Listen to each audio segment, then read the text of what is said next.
Yeah, yeah. 2-3. Solo D. DWA, we gonna do it like this. Look. Get back to the season, yeah, it's time for 2-3. Miami sportsman on fire, kicking ass like Bruce Lee.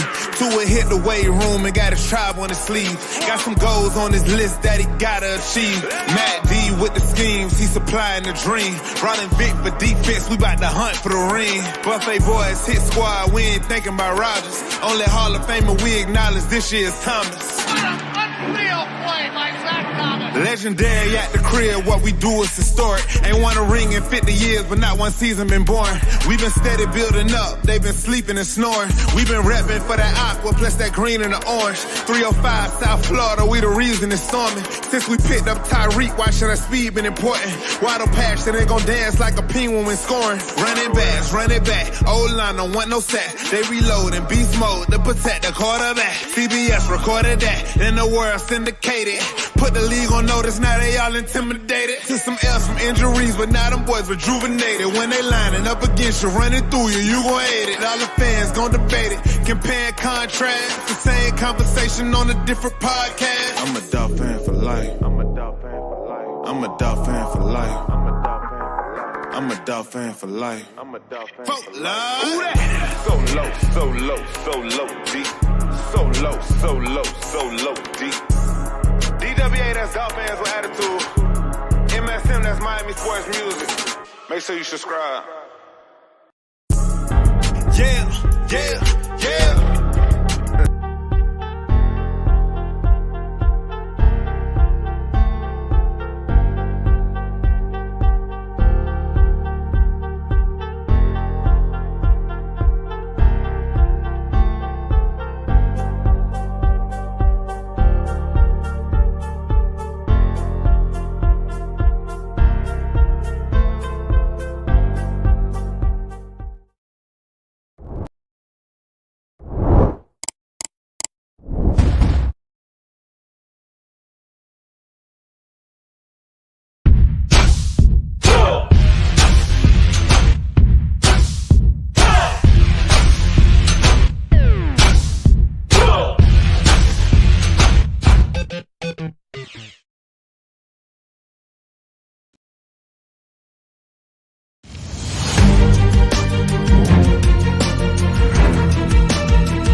This is a Miami Sports Music Podcast Network production.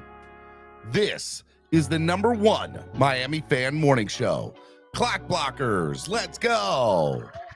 I know the whole city riding. A little early, it's a bit surprising. Business moves, now we enterprising. Switch it up, now we improvising. Go to get in the winter column. Whole squad been trained to go. Fence for life, we throw the foe. Singing this just to welcome bro. Two a time. What up, baby? How y'all doing today? It is your boy, Stephen D. Super excited. Miami Sports Music's Podcast Network. Clock Blockers, the #1 Miami fan morning show, right here on the Miami Sports Music Podcast Network. Super excited to be hanging out with y'all today. I'm your host, Stephen Daniels. You can follow me on all social media at Stephen D SKPL. Spread kindness, positivity, and love. Make sure you all do that. You can also follow Miami Sports Music everywhere at Miami Sports Music, except on Twitter or X, whatever you want to call it, at MIA Sports Music. All right. Hey, on your way in today, don't forget to hit the like button. Seriously, it's free. It doesn't cost anything. It helps the channel. So make sure you guys hit the like button and subscribe to the channel. If you're not already subscribed, we had over like 300 new subscribers yesterday. So shout out to yesterday.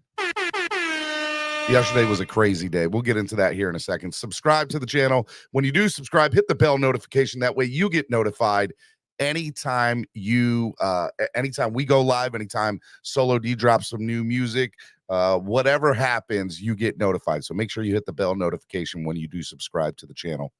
Hey, if you want to sign up to become an official member of the channel, family, you can do that right now by signing up to become a member today. There are plenty of seats waiting at the table for you.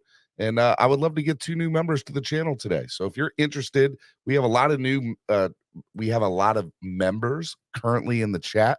You could tell them right now, everybody who's a member, how awesome it is to be a member of Miami Sports Music's YouTube channel. Tell them they need to come on. Tell them there's plenty of seats. I see my man Corey Walker, Dolphins State of Mind, Triple S Podcast, Papa Paul, Cruz Ruiz. Who else? Flipside Fishing is in there. Yeah, so look, I mean, they're there. Noob. Who else? I think that might be it. All right, so yeah, make sure you guys sign up. Become a member. Plenty of seats. I just dropped the link for you to become a member. Let's get 2 new members to the channel today. I would love to see it.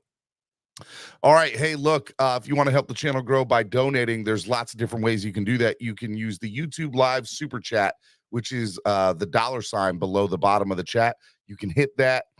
And let me tell you right now, it's awesome because anytime you guys donate, it helps the channel grow and it helps us to be able to pay for things like internet and monthly subscriptions and new equipment. And for me to, obviously be able to do this every day, Monday through Friday. So if you guys are interested in seeing this grow and seeing this more often, donate to the channel if you're able to. It helps. It goes such a long way. This is a fan-funded, thing here. So it definitely helps when you guys do donate. If you don't want to donate on YouTube, because YouTube takes like 48%, you can also donate on Cash App or PayPal, which is $MSM Podcast Network, or use the QR code on your screen, or MSM Podcast Network, use the QR code on your screen. Any donation, if you're able to give, is greatly appreciated. Don't feel obligated. And if you can't, I totally understand. The best thing you can do to help the channel grow is share the link. Let people know that we're live. Let people know that we're here. So take the little share button on YouTube and tag it everywhere on social media. Say, hey, come watch this guy. He's pretty awesome. That's how we keep on growing. Want to give a big shout out to our sponsors of the show, ZSM Sports, the #1 place to get your cards, jerseys, balls, and hard to find items. Lime, Less is More events. They're absolutely amazing. You need tickets to anything. Look up Less is More events or Lime tickets on Twitter or X. And then last but certainly not least, Tailgreeter.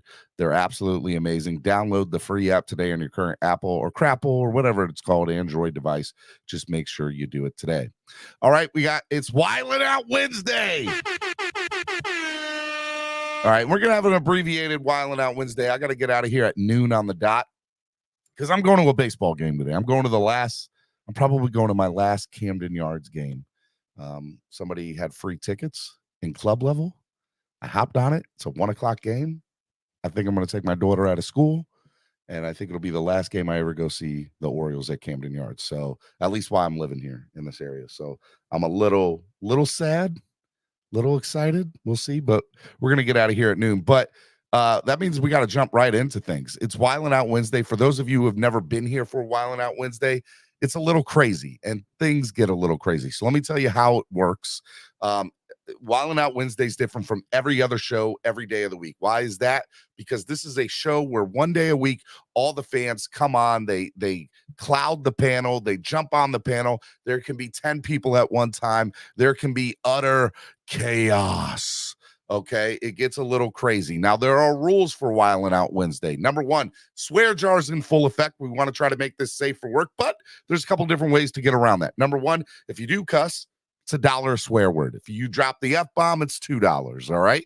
If you are like, I need to cuss today because I'm pissed off and I need to let it out, you donate $25 to the channel, you get a swear jar pass. You're good to go. You can cuss all you want, okay? Number 2, you can get timed out and or banned from the channel. Let me kind of tell you how that works, okay? First, if somebody donates $10 to the channel to time you out, you're out for 10 minutes. If somebody donates $50 to ban you for the day, you're gone for the day. If somebody donates $100 to ban you for the week, you're gone for the week. If somebody donates $250 for the month, nobody's ever done that, by the way, you're gone for the month. Now, just so you know, you or someone on your behalf can pay to bring you back from the ban and or timeout. Once that happens, the original person who banned and or timed out that person can no longer ban or time out at that level. They would have to move up to the next tier of ban or timeout.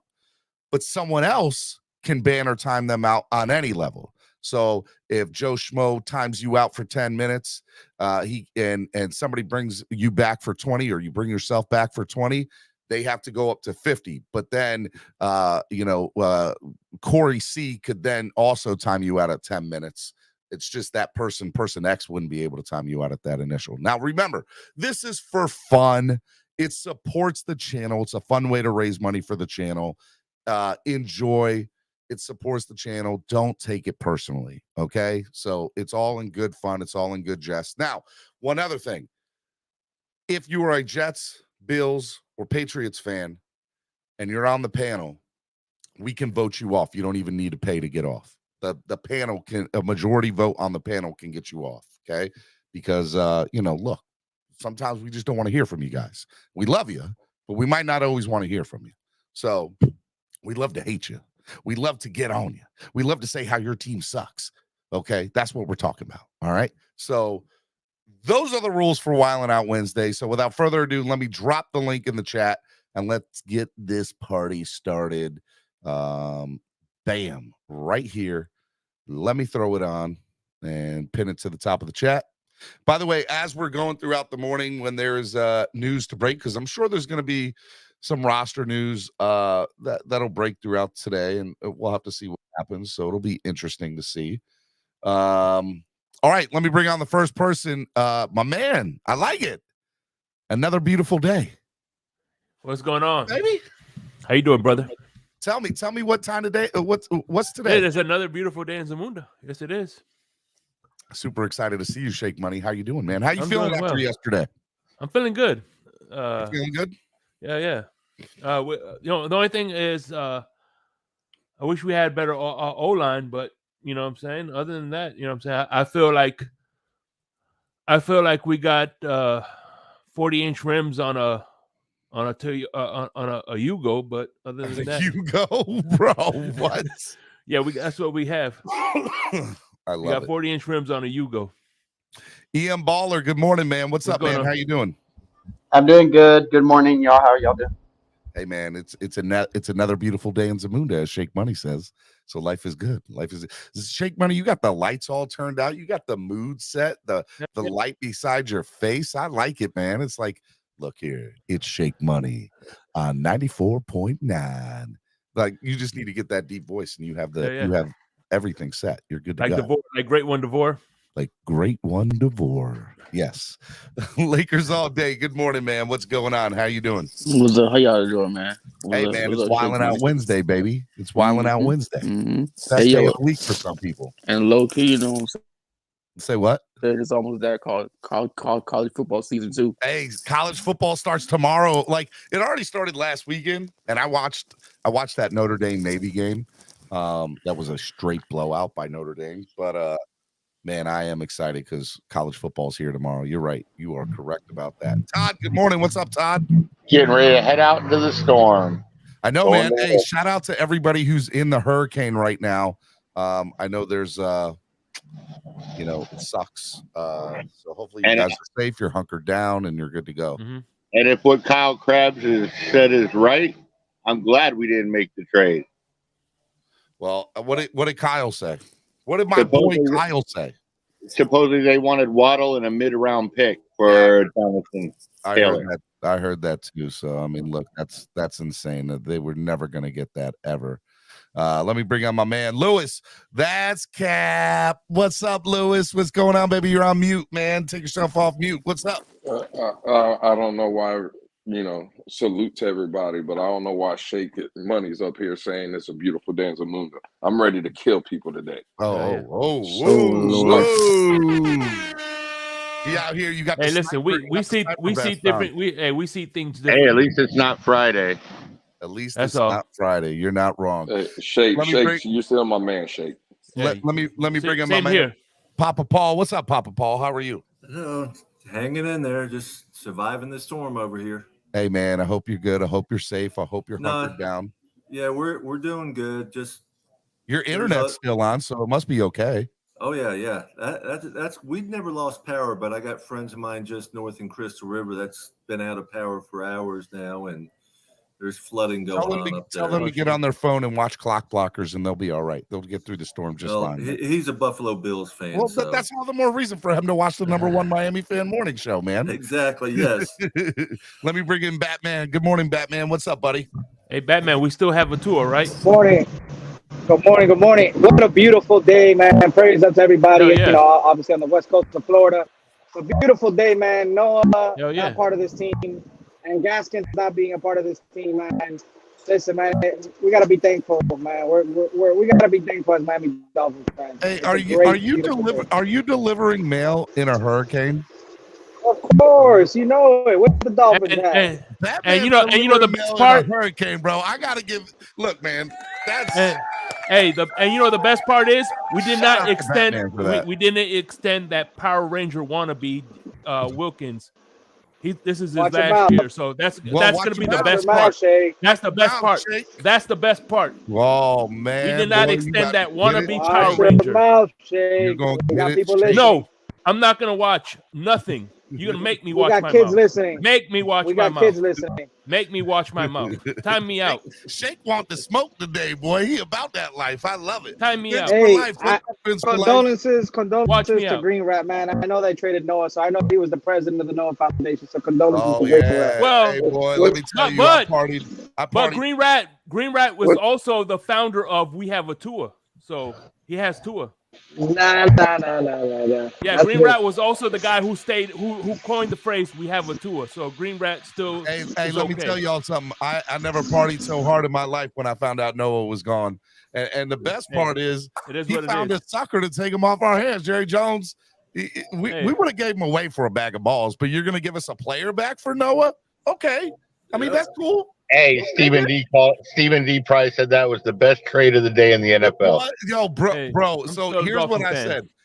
Before 4 o'clock hit, I said, if this ends up being the second trade of the day, if we end up getting Jonathan Taylor, the Jonathan Taylor trade will be the second best trade of the day. I straight believe Steven, it. I was going down the road and you about gave me a heart attack, man. I thought the trader went through. You went crazy. And before I knew it, I hit the curb. Hey man, look, I'm sorry, man. I cannot be held liable for any damage or problems that you might have experienced, man. Okay, I've done filed a claim. No, hey man. Well, you ain't getting nothing from me. I ain't got it, man. It's all Tua's fault, man. It's all Tua's fault. It's all Tua's fault. We still have How a y'all tour. doing? Stephen D. Good show yesterday. Just like Green Rat says, we have a tour. Bro, it was. You mean tuna fish? So yesterday we had 873 people live at our peak, bro. Yeah. Wow. Good show yesterday. Yeah, man, it was wild as hell yesterday, and it was awesome. Shout out to everybody who watched the show, obviously, and became and were a part of it too, man. Yesterday was hands down the best show I've ever had from a viewership standpoint, and I hope to do more of those as we move forward on the podcast. So we're just growing, man. That's just the first time we're gonna do it. It ain't gonna be the last time. We're gonna keep it moving, keep it growing. That's what we're gonna do. All right, real quick while I got you guys on, let me go through the 53-man roster just for the people that might not know, and for the people that don't know. I don't know why you don't know, because you should have already seen it, but here it is. 53-man roster. Quarterbacks: Tua, Skyler, Mike White. Running backs, I was a little surprised from this. Devon A-Chain, Savon Ahmed, Chris Brooks, Alec Ingold, Raheem Mostert, Jeff Wilson. The reason I was surprised because of the next thing, wide receivers, Braxton Berrios, River Craycraft, Eric Ezukama, Tyreek Hill, Jalen Waddle, Cedric Wilson. Tight ends, Julian Hill and Durham Smythe. Offensive line, Teron Armstead, Lester Cotton, Liam Eichenberg, Robert Hunt, Austin Jackson, Robert Jones, Kendall Lamb, Keon Smith, Connor Williams, Isaiah Wynn, specialist Jake Bailey, Blake Ferguson, and Jason Sanders. And on the defensive side of the ball, your corners are going to be Eli Apple, Xavier Howard, Kelvin Joseph, coming over from the trade from that guy named Noah who used to be on our team, Jalen Ramsey, and Cam Smith. Safeties, Elijah Campbell, Deshaun Elliott, Javon Holland, Brandon Jones, Verone McKinley III. And then linebackers, Jerome Baker, Bradley Chubb, David Long, Jalen Phillips, Duke Riley, Channing Tindall, Andrew Van Ginkel, and our defensive line, Raekwon Davis, Emmanuel Agba, Brandon Pilley, undrafted free agent making the team, Zach Seiler, and Christian Wilkins. That is your initial 50-man roster. What are your initial thoughts? Let's get to the nitty-gritty one.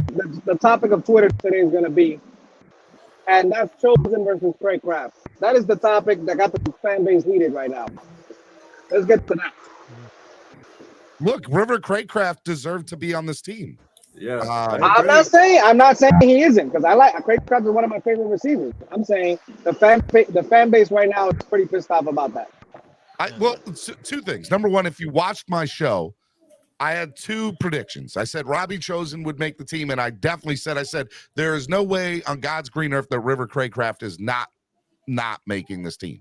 He will be on the 53. It is McDaniel's boy. And everybody said, oh, McDaniel. I was like, guys, River Craycraft's making this team. Now, I might have been wrong about Chosen, although I still think he could come back after yesterday. I think he can come back today.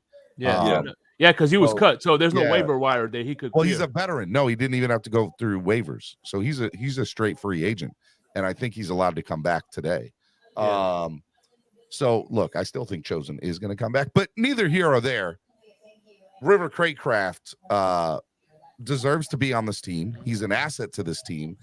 And as far as I'm concerned, last year he played better than Cedric Wilson. Yeah. Those are the facts. Well, the thing too is there's a couple of players that are going to be put on IR, so there's going to be a few roster spots available. Yeah, there will be at least one or two players put on IR today, maybe even three. Four.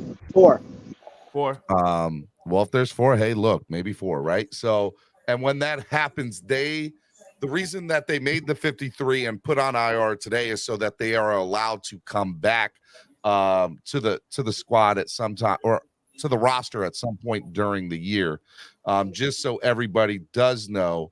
Let me see. I know I hit the like button on this. Where's it at? There we go. The Dolphins I guess I didn't. Oh, here we go. Per Dolphins announcement and league rules, Keon Crossan and Eric Saubert cannot be taken off the IR and play for Miami this season, except under one complicated injury settlement scenario. And then Jalen Ramsey, Elijah Campbell, and Rob Jones can move to the IR tomorrow and still play for the Miami Dolphins later this year. So Jalen Ramsey obviously moving to the IR, Elijah Campbell moving to the IR, and Robert Jones can all still come back. So what happened? One quick question: What happened to Nick Needham? What happened to Nick Needham? He's on the pup. Nick Needham's on the pup. Yeah, Nick Needham was on the pup, so he didn't make the initial 53 because he didn't have to. They made him put him on the physically unable to perform list. Right, but that roster spot was not accounted for, so it's four. I have a question. Steve, good morning, by the way. Good morning, by the way. Good morning, everybody. If the pup means you're out for the first 4 games, right? Yes. Obviously, right? Yes. So, how many people can they really stuff in the pup? They can put the entire team. Yeah, in theory, you could put the entire team up there on the pup list. But all right. But the reason why I'm asking is because Jalen Ramsey, there's some people saying he could be back way before December. So right here's if they put him on the pup, they're not going to. They're not going to. Cap, the pup is going to sideline him at least to mid-October. But why are you worried about December? Steven, the reason Von Miller is missing, right? He had the same injury as Jalen Ramsey over almost a whole year ago. He thought he would be back for the beginning of the year, and he couldn't. That's a serious injury. Well, he went on the PUP list, and obviously he's out for the first 4 weeks, and we don't have to play against him, which I'm about that life. I am okay. No, I'm just saying that's the same injury as Ramsey had. But he's older than Ramsey too, though. He is. Let me also go to Alex's point and say, Alex, it behooves the Dolphins to put him on short-term IR because I want to say it affects the salary cap for them by putting him on short-term. Okay. I could be wrong about that, but somebody was saying that yesterday on Twitter, and I think there's something to that. By putting him on short-term IR, it helps with the salary. There's some salary cap relief for part of the his thing is salary. that if he's cleared before, let's say, for example, if Ramsey's cleared before week 5, let's just say, for example, they can't just, they have to wait. So look, so short-term IR, Oh if my I'm correct, God. is 8 weeks. 8 weeks, I think. Yes. So there's no reason for me to think that Jalen Ramsey's going to be ready to go in the first 2 months of the season. So I have no problem putting him on IR. Exactly.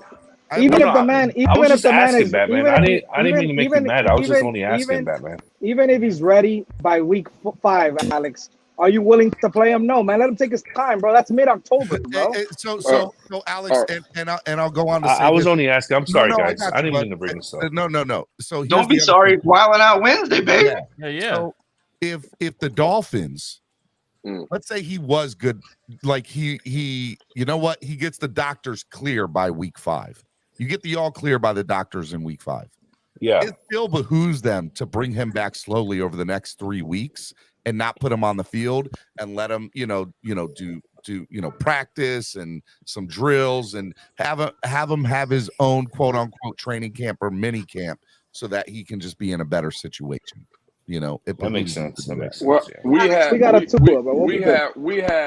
have all week to do everything you guys are doing. We have all next week to do the same thing y'all doing. Why are we beating around the bush?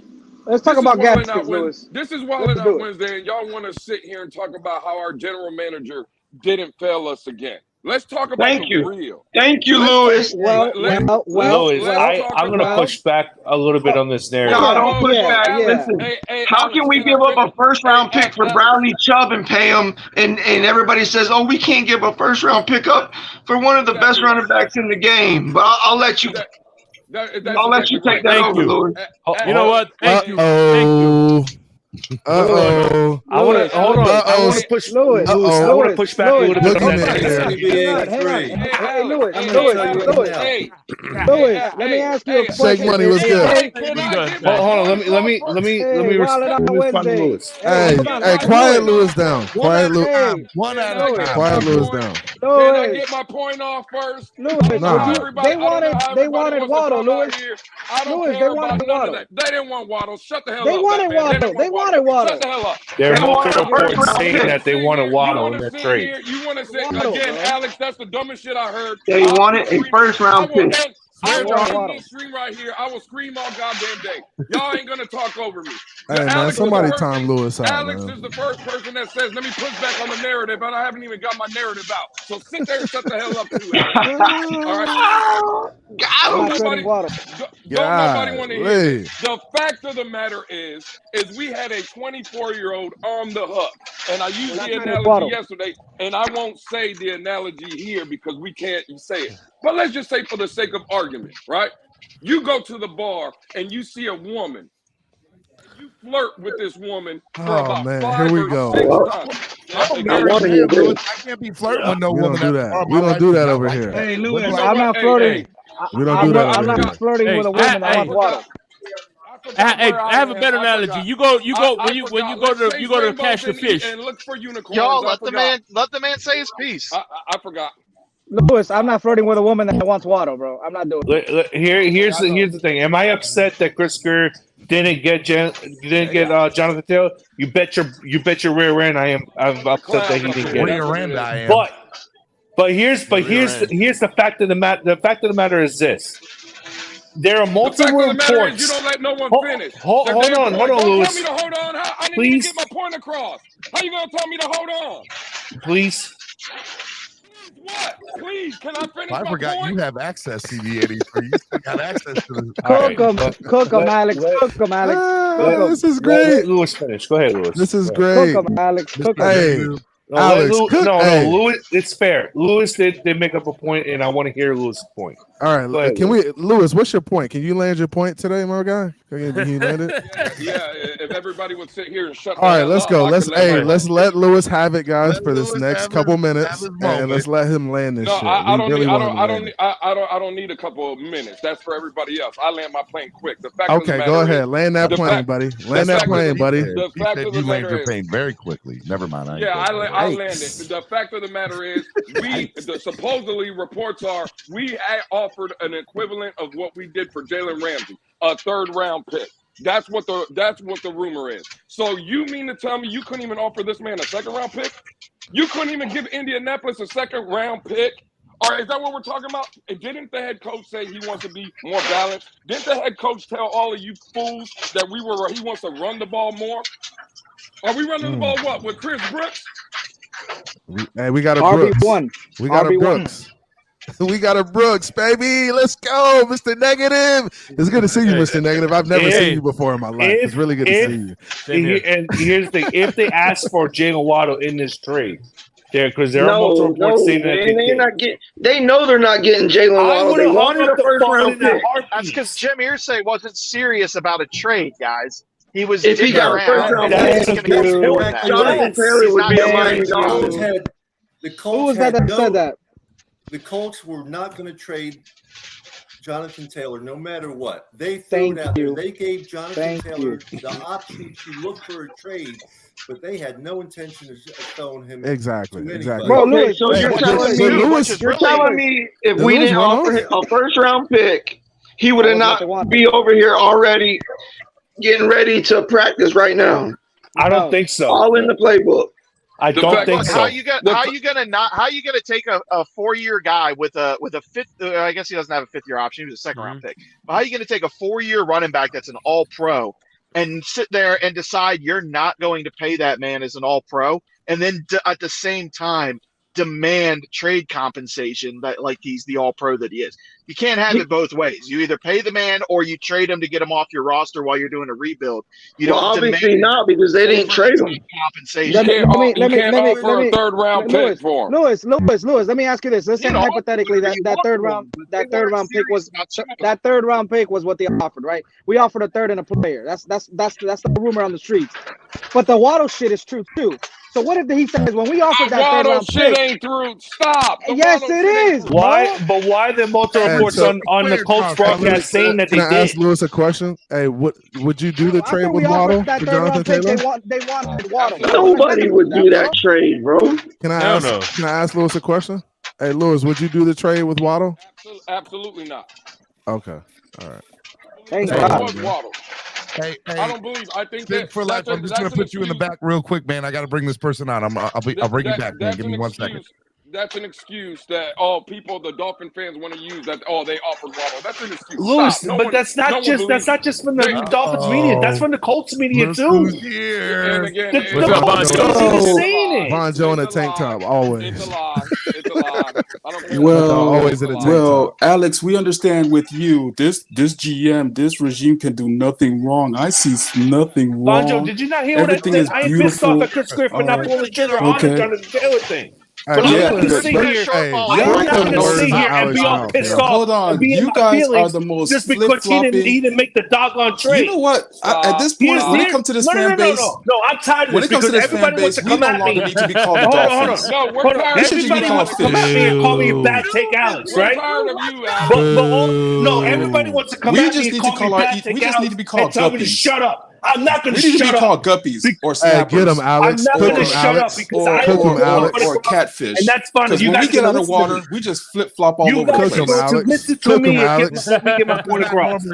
That's what we do. We flip flop all over. I am not normally like this, but you know what? I will get my point across. Hey, the fact of the matter is that the Colts were asking Alex, and I would have hung up the phone. I think your Lord and Savior, the Big Ho, is having a show right now. Can the guy living in Indianapolis talk? Go ahead. Hold on, Lou. Because here's the thing. One thing that's been confirmed is that there was no 1st round offer.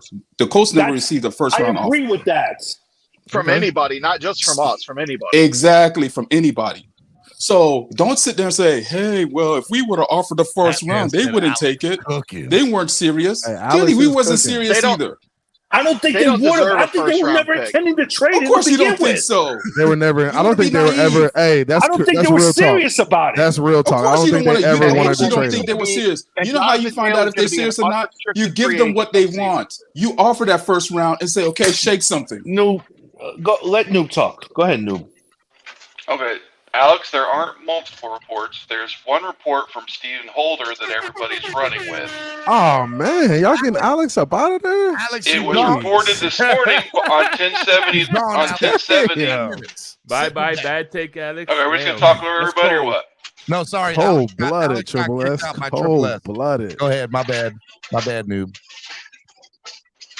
Stephen Holder's the only person that made the Waddle report, and it's being regurgitated. It was reported this morning on 1070 radio that was not true. The Colts only wanted picks. They didn't want to take on any salary. They didn't want any bodies.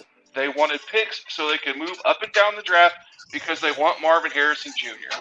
Thank you, noob. Thank you. The problem is you got a bunch of Dolphin fans that trying to excuse. Lewis, they're no longer Dolphin fans. I'm fully convinced that they're no longer Dolphin fans. They're called the Fish. Hey, so question. They're Dolphin Fish. They're all type of guppies. They just flip flop all over. Once they get out of the water, they just start flip flopping all over the place. So can I ask a question for the panel? Would you guys have traded that first round pick? Yes. Yes.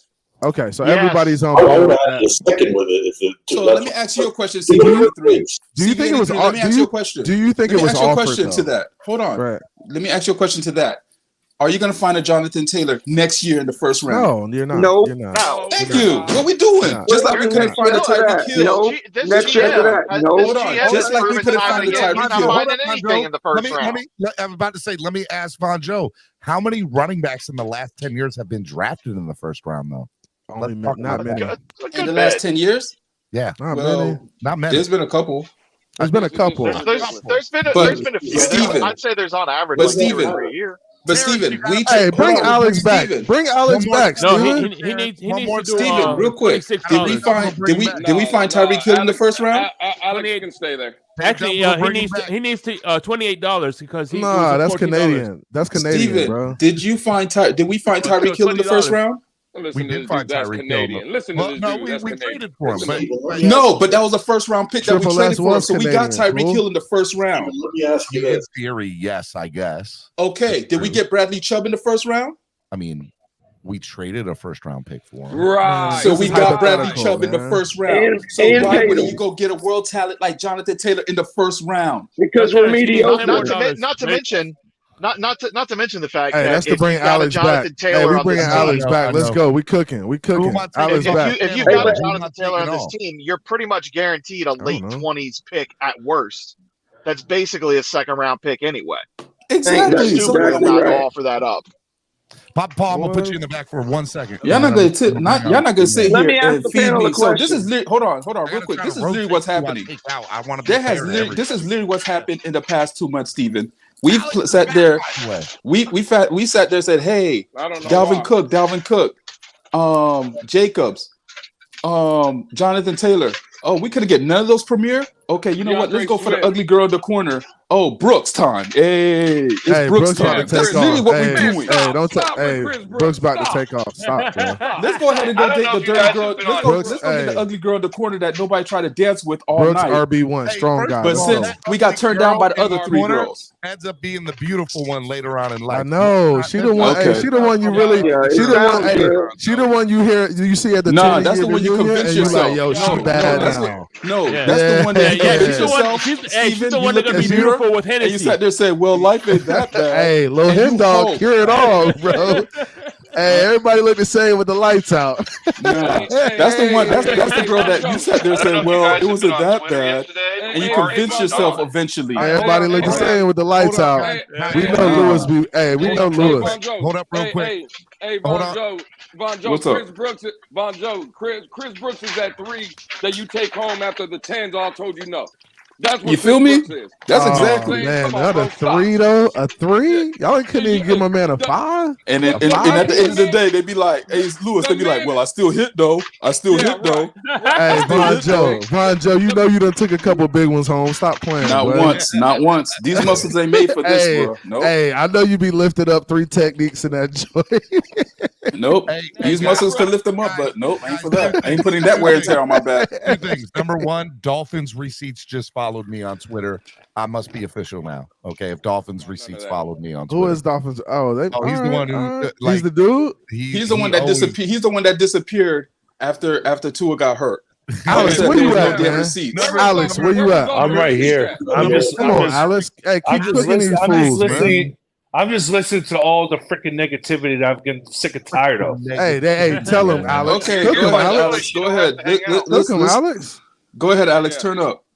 Let's no, go. I can't because I'm going to get timed out. They brought you back, didn't they? Go ahead. They brought you back. You got fans. Hold on. Let me hear Alex cook up this non-seasoned chicken. Bring you back. You got fans cook. You know, the fact of the matter is this. I've gone on this again.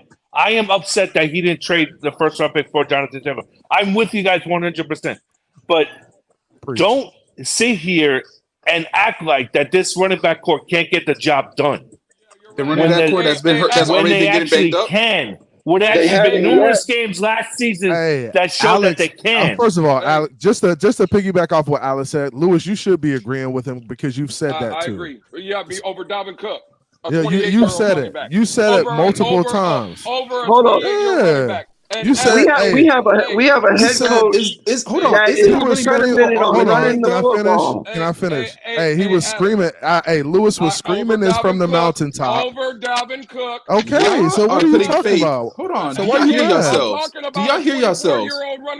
Bro, you were screaming it from the mountaintop. You said, "Hey, this group is good enough." And another thing is this: what makes you think that Alex? What makes you think that they're not going to try to go out there before the deadline? Let me hear you. Let me hear you guys clearly. Facts over feelings, bro. Hold on.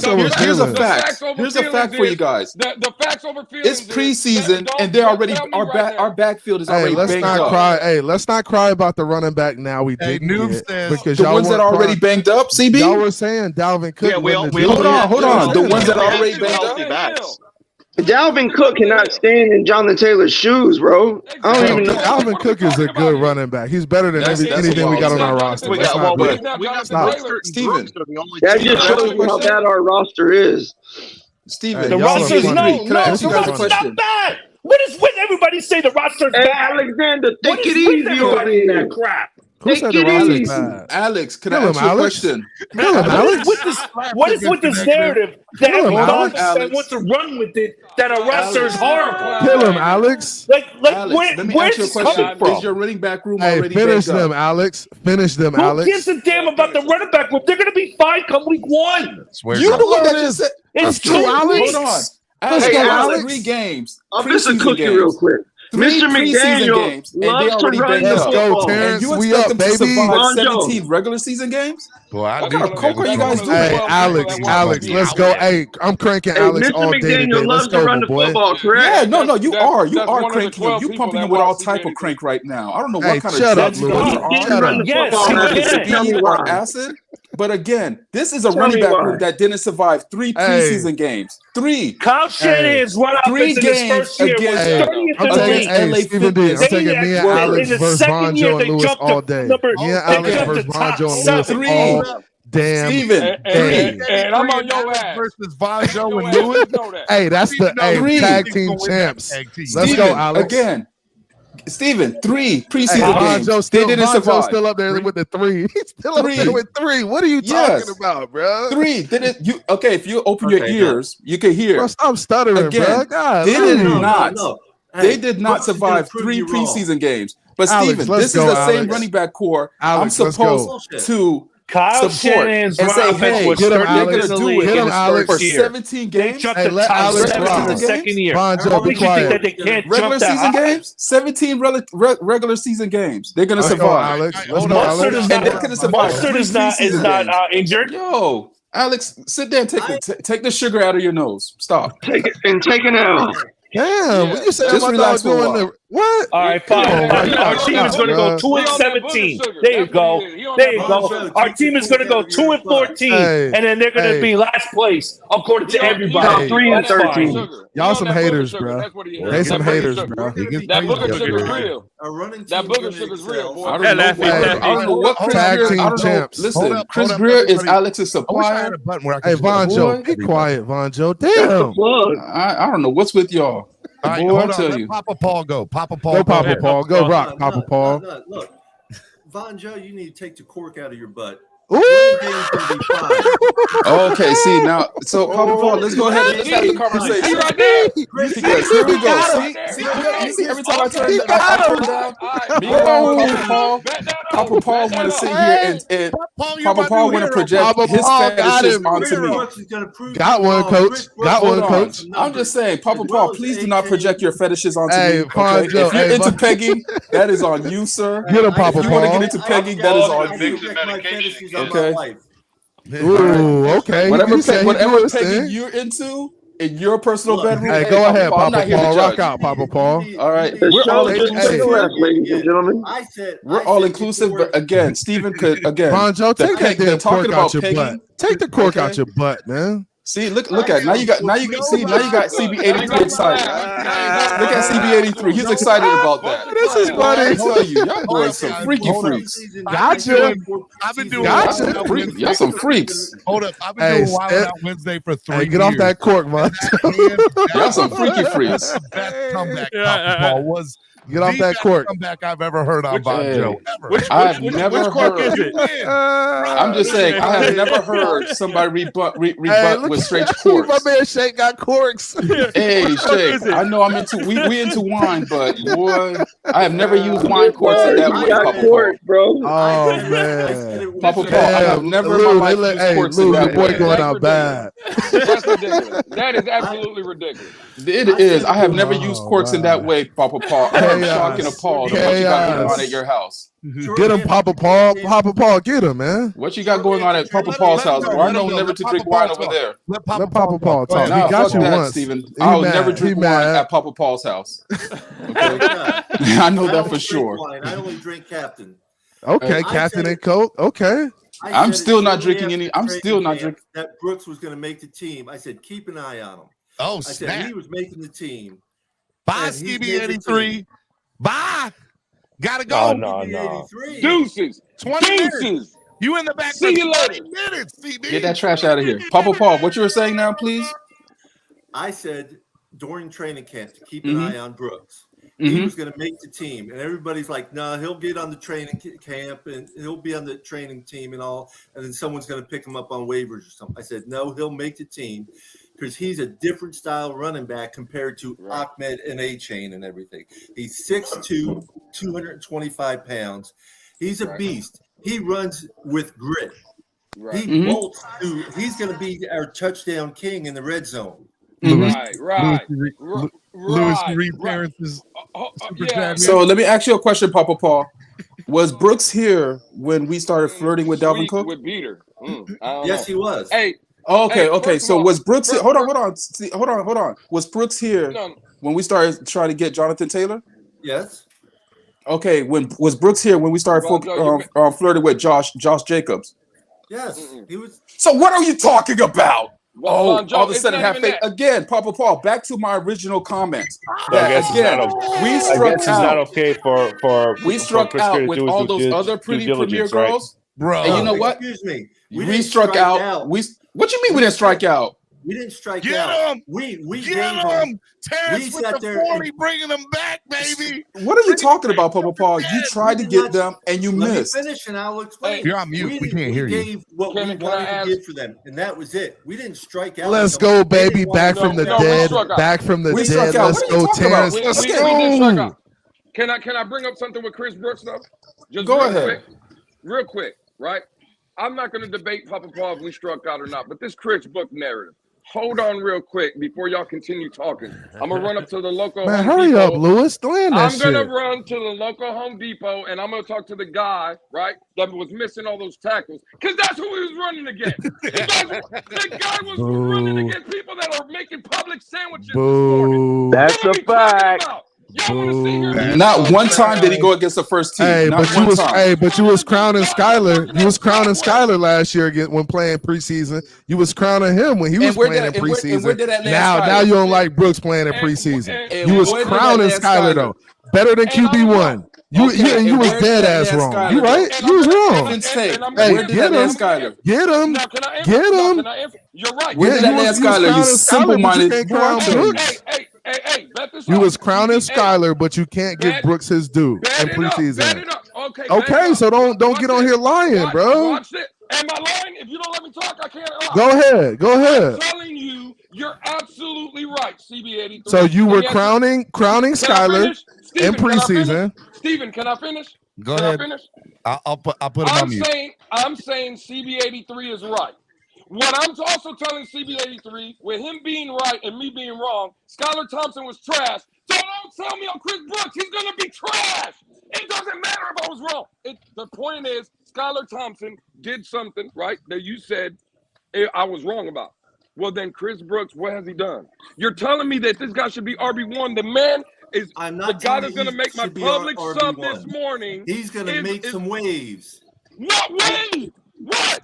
Hey, Kenny Poole, he been playing with. Hey, first of all, look, this is my thing. Hey, this is my thing too. Hey, the running back position. Look, the running back position is a lot different from the quarterback position. So the running back position, hey, Chris Brooks can get it. Chris Brooks. Anybody remembers the Condre White? That's different, Lewis.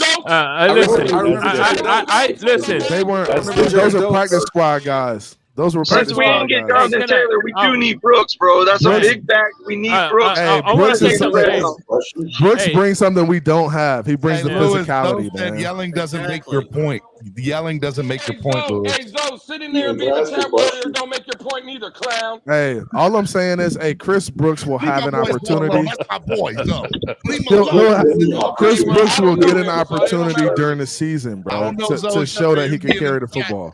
And supporting the channel. Well, listen, Steve, hey, let Mr. Negative. Let Mr. Negative rock. Heard about A-Chain? Hey, I need Mr. Negative to rock because I haven't seen this guy's face. I need to see. I need to hear what Mr. Negative got to say. I just want to make one point about Brooks. There's only real Zoe here, and that's me. Hell yeah, man, you ain't no Zoe, I agree. man. Hell yeah. Right. But anyway, I just want to make one point. I agree that you a court listen. guy. I don't think that Brooks is going to be the feature back. I think he's going to be a specialty back on short down situations. Yeah. Exactly. And you need a guy like that. We need him. We need that. So hold on, you guys still haven't answered this question. These guys didn't survive 3 preseason games before they got beat up, right, against Walmart workers. So how are they going to go ahead and survive against Home Depot workers, sir, not Target? Don't disrespect Target like that. I said Walmart. Because Home Depot is too classy for them. All right. I think I saw one of those guys that got cut applying at LA Fitness today, but that's neither here or there. But anyways, hey, dirty dog, dirty dog. Hey, bro, you just a dirty dog, bro. Just did you work him out, Bonjo? Nah, bro, you gonna work out with me. I'm gonna throw a name out there. Real quick. Again, let me land my point. Again, these guys, our backfield, got banged up against the preseason against this guy that was applying at LA Fitness right next to me while I was checking in. One person. So when they go ahead, what you talking about? Hold on, not Gaskins, but Gaskin we cut. But Ahmed didn't get beat up. Ahmed got banged up. He was ready to play the second A-Chain got banged up. What are you talking about? These were your guys, though, Von Joe. You didn't want those are 2 guys that got banged up. You didn't want Cook. Again, when they got banged up, but he was fine. Bro, you said they were good enough, bro. You said they were durable. Hold on. First off, I never was part of the 4.9 crew. I just said, "Hey, let them go." That's what our coach was saying. I thought you was part of the 4.9. So again, that's neither here or there. Stop trying to derail the conversation. Again, if they never made it, hold on. Listen, if they were you at the Jaguars game? Oh, fuck me. Were you at the Jaguars? Y'all let me know when I can land my point. I can't because you had to at the Jaguars game. Hey, Papa Paul, go take your medication and take a nap. On them, bro. Papa on your ass today, Von Joe. I was not at the Jaguar game, but I have a television just like everybody else. So guess what, guys? Hey, gentlemen on the panel, if you wasn't in the Jaguars game, you can't speak to the Bang. If you don't go to a game, if we're not in San Diego, you can't speak to the game. Okay, I got you, Papa Paul. Shout out to Papa Paul for holding it down. I got you, Papa Paul. Alex, where you at, Alex? I'm gonna throw a name out there that I think could be traded. You can't talk about it. Could be on the Dolphins' radar right now. Hold on, Alex. Did you see that person play? Hold up, Vonjo. Calm down. Give him a minute. Nah, damn all that. Did you see that person play? That name that you're throwing out there? Did you watch him? Did you massage him? Did you go to all his practices? No, I don't want to hear it, Alex. According to Papa Paul, Hey, let Mr. Negative talk. Can we let Mr. Negative talk, bro? I've never seen this man's face ever in my life. Please let Mr. Negative talk, This is demon bro. time. Since y'all want me on Turn up, Vonjo. Turn up, Vonjo. Let Mr. Negative talk.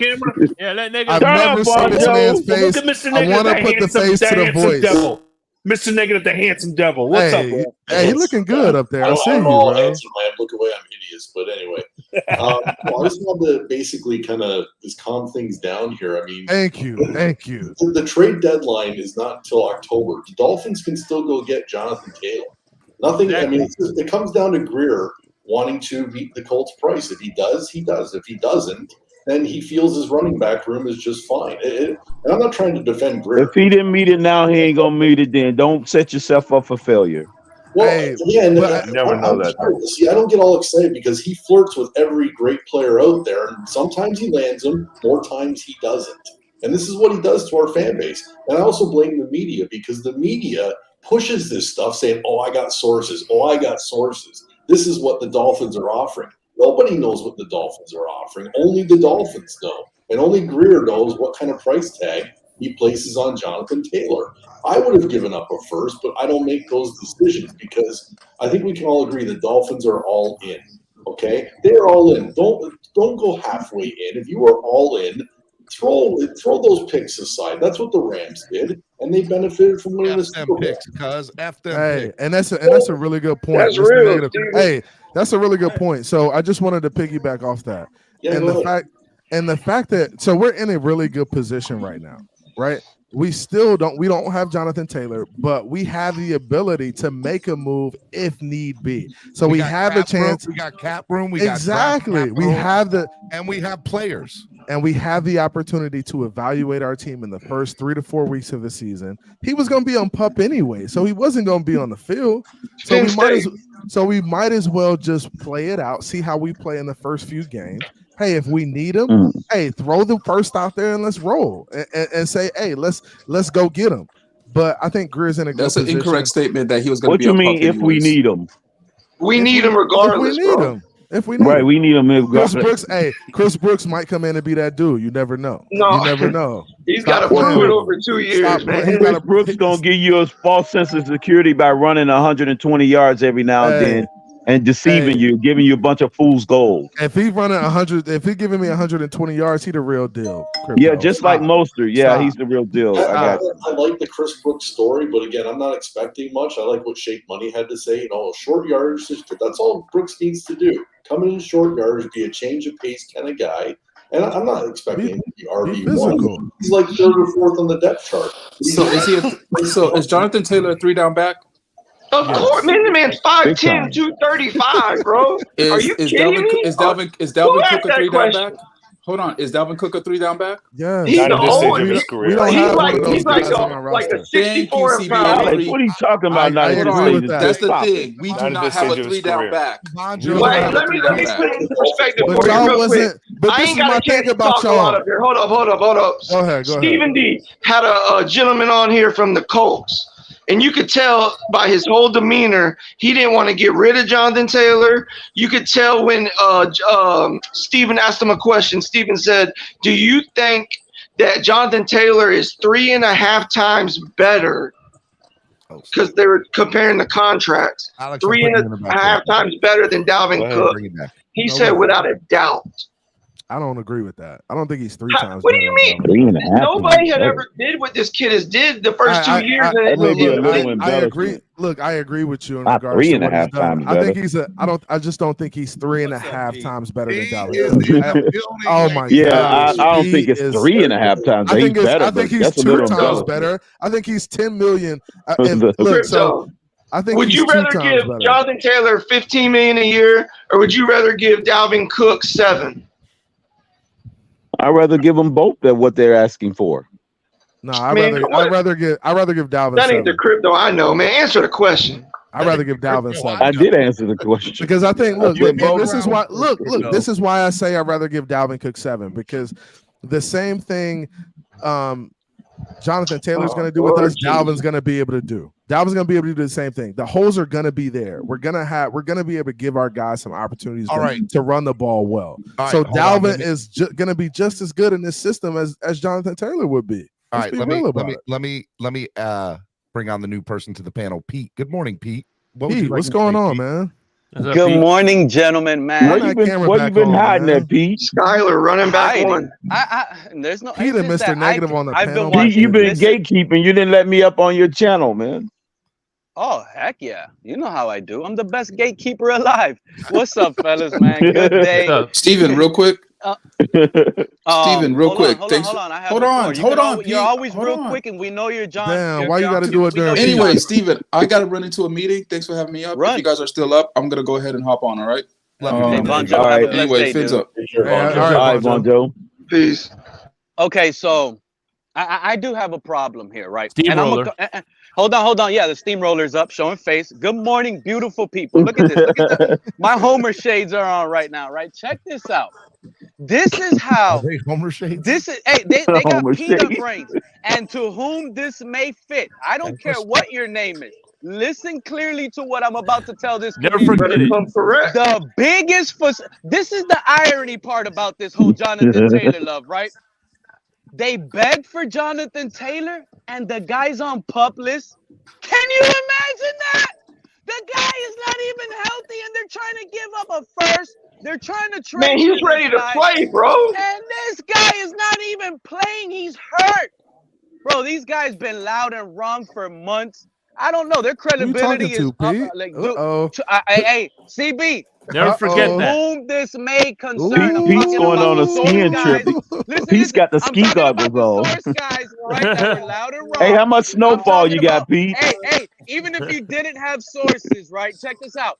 You begged for Jonathan Taylor. You wanted him here on our team. You even were talking about giving up a first, multiple draft picks, while you had some real guys talking real facts like me. Shout out to Mr. Negative, and especially Papa Paul, because Papa Paul was one of the first ones in the community that sat up here and brought the energy. Hold on, I'm not done. It's always breaking news when I got to talk, right? Hold on. Breaking news. Y'all keep listening to all this stuff. Breaking news. Hold on. Just a lot of talk. Hold on. Breaking news. Don't leave. The Packers have revealed that they were the second team that had legitimate interest for Jonathan Taylor, per Stephen Holder.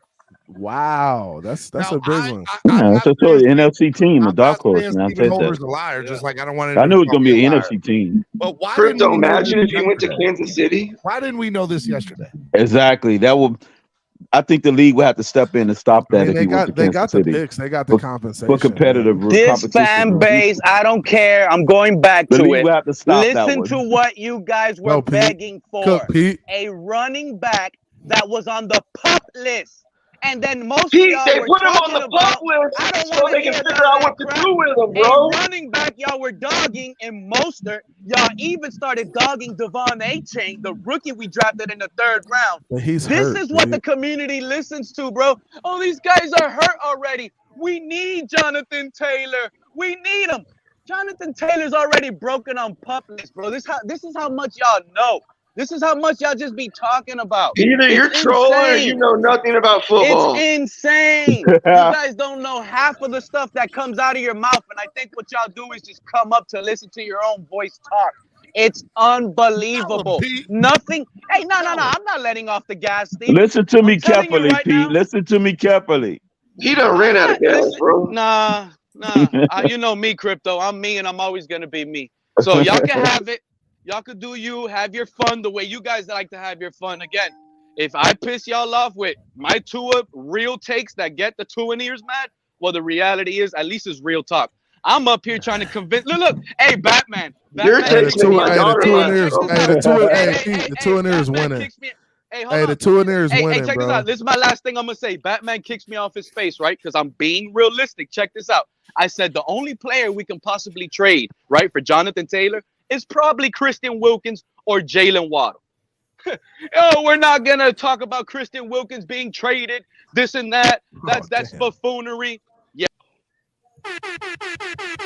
Oh man, they got beat up out Damn, of brother. He gone for 10 minutes. Where's the Shout out Wolfpack to at? Steve Vegas, Somebody bro. from the Hey, Wolfpack bring Pete back. that actually, I tell you, Steven, that actually is interesting because if they would have landed Jonathan Taylor, what would they do with Aaron Jones? I know they still got some running backs.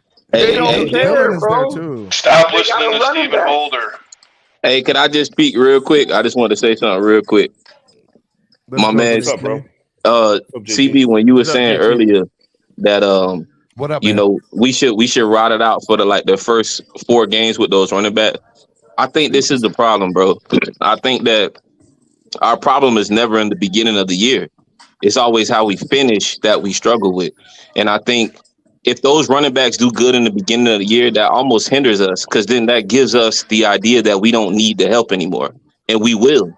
Because we always have towards the end of the season. Security. So that's a good look. That's a good observation. But I got a feeling that if these guys stay healthy and they show that they're healthy through like the first quarter of the season and they're not getting banged up, then it seems like they could be there for the long haul. And I get what you're saying. And I get what you're saying. Riding off of what you feel rather than the facts. That's like me saying I feel Tua's going to stay healthy throughout the season, right? That's just feelings. That's hope, right? As a Dolphin fan, but to me, I wanted Dalvin Cook. I wanted Jonathan Taylor. I don't feel like this running back group is good enough to really take us all the way to the Super Bowl. I'm with you on that. But at this point, what choice do we have outside of letting these guys play for the first half of the season? And if we need something at the trade deadline, making the trade to get us over the hump. Yeah, I agree. I agree in that aspect. However, I feel like Greer just shouldn't have let off the gas. Like, that's just my opinion. Like, I feel like he should have went for broke and did what he had to do while he had the opportunity to do it. It's the like button. But I think Chris Greer is in a position where he feels like he has the leverage on the deal. I feel like there's not a lot of people offering a first round pick for Jonathan Taylor, so he feels like, hey, I'm gonna play the game, I'm gonna play the poker game and wait and see what they end up doing. Look, and that's what you got to understand about these players. These players have the leverage to kind of force themselves off of teams.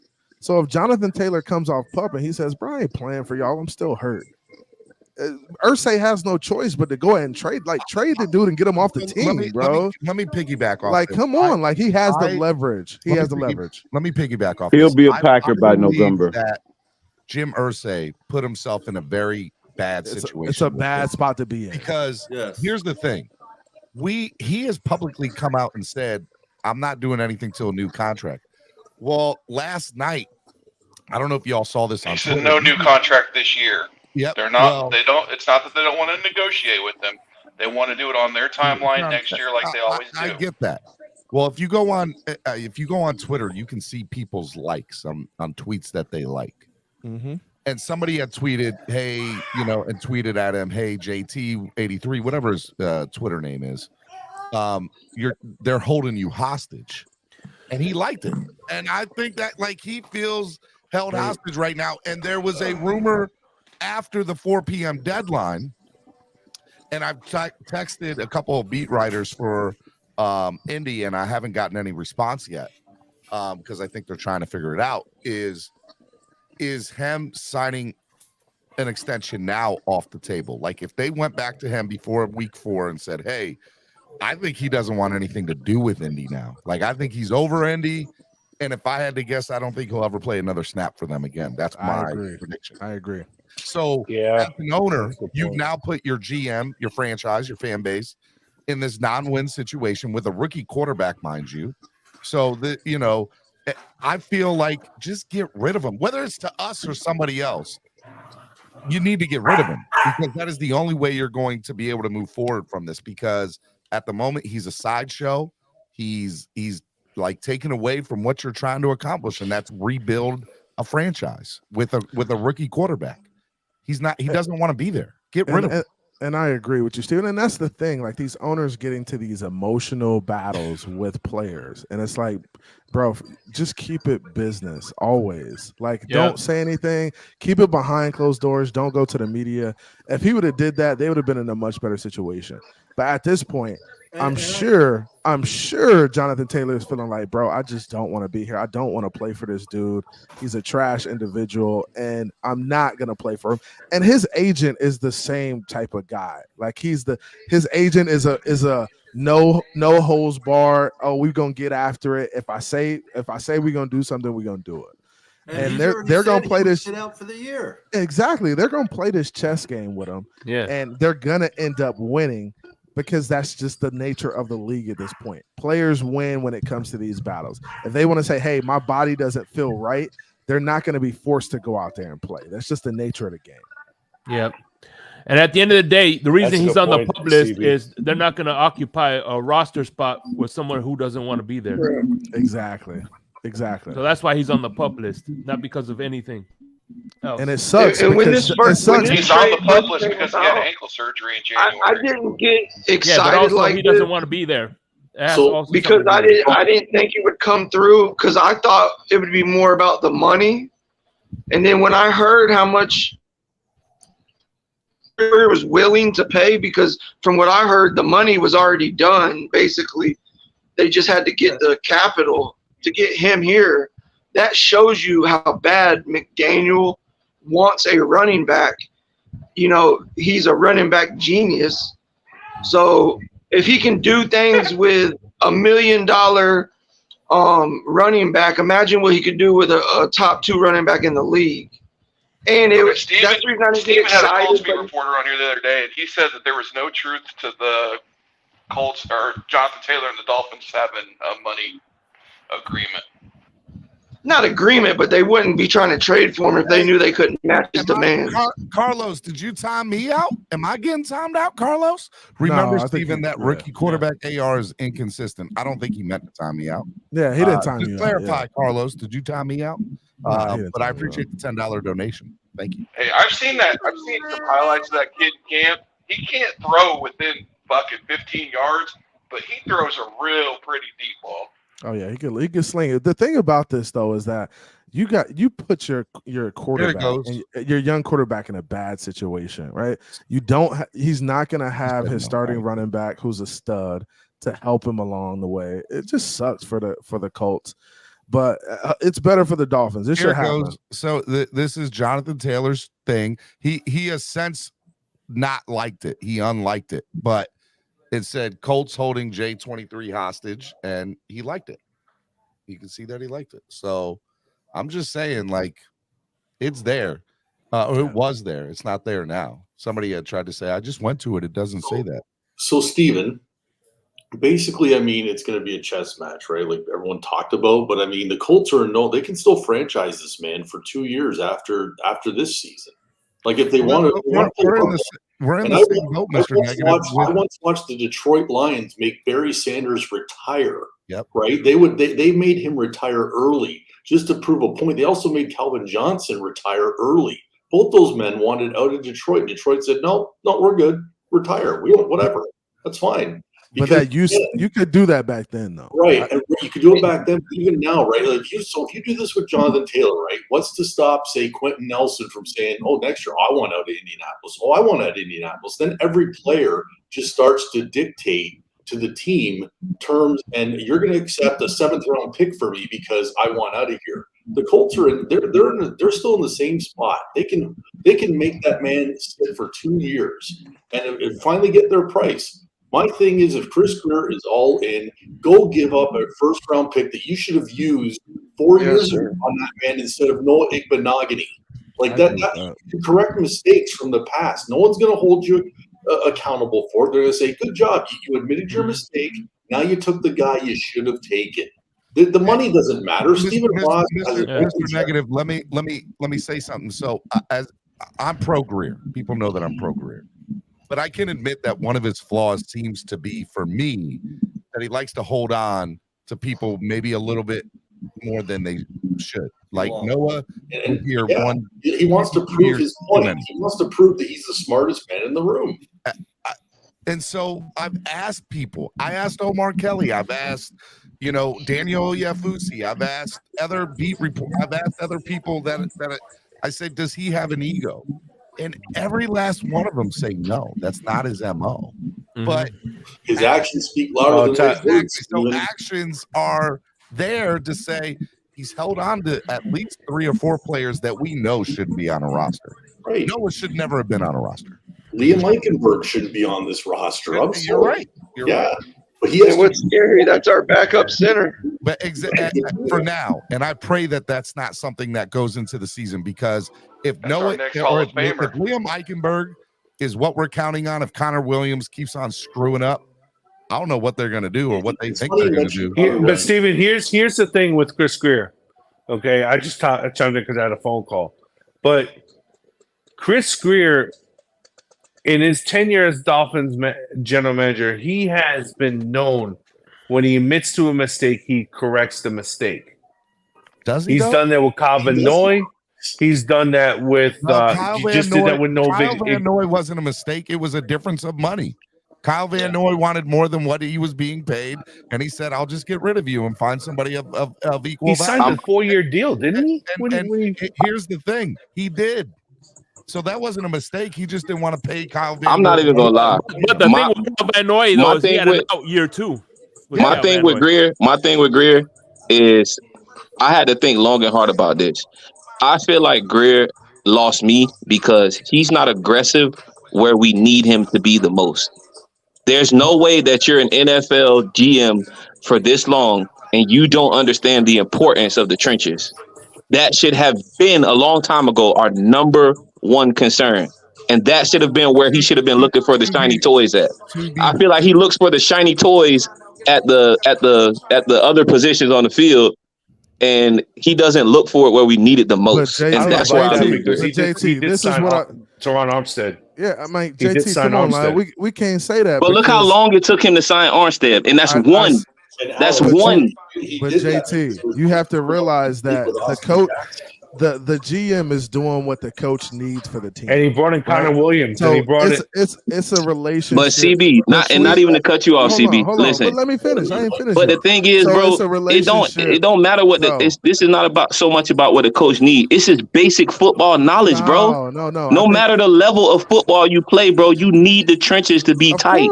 Of course. But what you need is determined based off what the coach needs and what fits his scheme. Come on, man. You can't just say, "Oh, he's not doing nothing." All right, so JT, here's my problem with that blanket statement. Your frustration is right to have with Chris Greer and his inability to bring in or solidify the O-line with players. Now, what I can say is he's tried. He's just failed. He's tried. He's brought in free agents. He's drafted people that have tried to do it. He just is not hitting on those picks. Look, Teron Armstead, I love. I'll say this. Teron Armstead, when healthy, is right behind Laramie Tunsil as the best left tackle in the game. Okay? I really believe that. Okay? So, he's tried to bring in the best players, and draft too. And when he does draft, they're not great. Now, is that 100% on him? Probably. There's a good portion of it that is, because, hey, look, what's your talent evaluation like? Your scouting department? Well, we can't really say that they're horrible because we've seen some great undrafted rookie free agents come onto this team and just straight ball. Cater Kahoo. We got not at the O-line position though. I get it. So I think every GM has an Achilles heel. And unfortunately, this is a very important thing to have an Achilles heel on. But it doesn't make him a bad GM. Just like, look, Ozzie Newsome, in my opinion, was probably one of the best GMs in football over the last 25 years in the NFL. The man could not draft a wide receiver to save his life.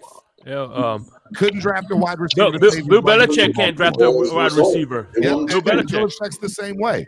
I think everybody's got something, and for some reason, and by the way, I don't even put it all the onus on them. They have the rings, those guys. They have the rings. That's fair. That's fair, but everybody don't have the rings. Greer out because he has trouble drafting. Let's be fair. The rings are there because of the defense too. Okay, but Belichick and Ozzie Newsome both have the rings. One has 6, one has 2. It doesn't matter at the end of the day. They have the rings. Chris Greer has not even a playoff win.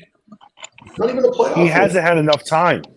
Well, how much time does he need? Another 20 years? Over 10 years ain't enough time? So this is my thing. He's been the GM for 4 years. He's been This the is his GM for 4th 4 year. years. He's Come been on, guys. drafting with the Stop. talent since 2016. No, he's been the GM, the sole person making the decisions. That's the Okay, GM I give you since that. 2019. Like, stop I give you that. stop doing that, bro. And it takes 4 years to build a team. 3 to 4 years to build a team. Yeah, hey, you need to sit. I give you that, CB. The Chris Greer haters need to sit back and watch this season. If the season plays out and we don't end up winning a playoff game or playing meaningful games, this team will never. You need to watch this. You need to watch this season. That's all I'm saying. This team will never fire Chris Greer, and here's why. He knows where all of Stephen Ross' secrets are buried. He has got a job for life as long as Stephen Ross is the owner. He's got a job for life. I hate that. I hate that narrative that people throw out there. That he has this stuff, that he has bones on this, bones on that. Mr. Negative, with all due respect, but Mr. Negative, with all due respect, Alex, he does know where the bodies are buried. Stop. No, he don't. Exactly, Alex. He knows where all the secrets are. He knows about the pay for lose. He knows about the tanking. Oh, this is driving me crazy. I gotta. Even my Ross is about to be on an all-time high. Even Ross had a betting company. He has a betting company, and then he's mixed up in a possible tanking and pay for lose. That's not a good look for the league, Alex. And Chris, I got a question real quick for the panel. As of today, from a month ago, have any of y'all changed on y'all's stance as of how many wins our record will be this year? I got 12. I still think this is a 12-win team. I got 12 wins. I got 12 wins. I'm not gonna lie. Despite everything, the little things that I feel, I personally still feel like we're gonna win the division. I don't feel like we're gonna win the division. Without Ramsey, I think the schedule brutal stuff is a bunch of horse crap. Yeah, bro, it's the NFL. Every schedule's brutal, bro. I agree with you because I believe in history. Just like when Favre went to the Jets, we won the division then. Where Pete at? We're winning the division now. There's Pete. Pete's back. Pete back. Hey, Pete, let's go. Let's rock out, man. What you got for us? What's up, CB fellas? Nothing much. I was listening to Noob, right? And Noob is the one talking about one Indianapolis reporter said this. You think I care about one Indianapolis reporter said what? How many Dolphin reporters said Jonathan Taylor was going to be a Dolphin?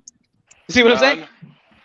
Oh, none. They didn't say he was going to be a Dolphin. They were pushing for him, but they didn't say he was going to be a Dolphin. Did nobody say it was a done deal, Pete? You're lying like you always do. And check this out. Check this out. They were saying that they were on the table. Where are the facts that come out from our organization that these people always ask for? Where are the facts? Pete, you don't believe in facts. Did our GM? You see what they say? How they skate? You got your skates on, Noob. You think I care about what one Indianapolis reporter said? That they didn't want Jalen Waddle, but that's the only trade that makes sense for Jonathan Taylor, and that's actually a good move that Greer did, was avoid Jonathan Taylor. So we got to give this guy his flowers when he's doing good job, bro. He didn't fall for the most fan-driven thing ever because this running back stuff has started by the fans. Our coach, since the season has ended, our own head coach says it's not our running back's fault. It's not our running back's fault. It's me. I didn't call the run enough. Remember that? Hold on, Pete. Let me add this to it. That was him being political, Pete. He was trying to satisfy the fan base with that statement. Goalpost, however you guys want to move. That was him satisfying the fan base. How about that? I know, Crypto. Y'all can move it. That was the coach placating to the fan base. Crypto, listen. The field goal only gives you 3 points. God, dog, Pete. Hey, Zoe, thank you, brother. Thank you, Zoe. Man, killing Pete. Go in the house. He said it has to suck to be so miserable every day of the week. Here's a problem. I have a couple of thoughts about the conflicting reports over the last 12 hours. Number one, it was told by many people that the Dolphins and the Colts were very close on a deal, and as a matter of fact, there was terms that were agreed to through like the GM and our GM, but Irsay had to have the final say. That's what I heard all yesterday. Okay, Irsay wasn't involved. Okay, now after 4 p.m. it came out, oh my God, the Dolphins weren't even close. Irsay was asking for the moon and the stars, and he wanted X, Y, and Z, and blah, blah, blah, blah, blah, blah, blah. one of two things is not true. Okay. Number one, either A, the Dolphins put this out there to save face, to say, hey, look, we tried to put a good offer out there. He was asking for the world, and we weren't giving up the world for him, which Dolphin fans would then have been, they could justify and say, okay, we get it. We understand why you said no to this, right? Or the Dolphins put the narrative out there because they underbid and it wasn't a good offer, and the Colts were they would have played ball. So what's more likely?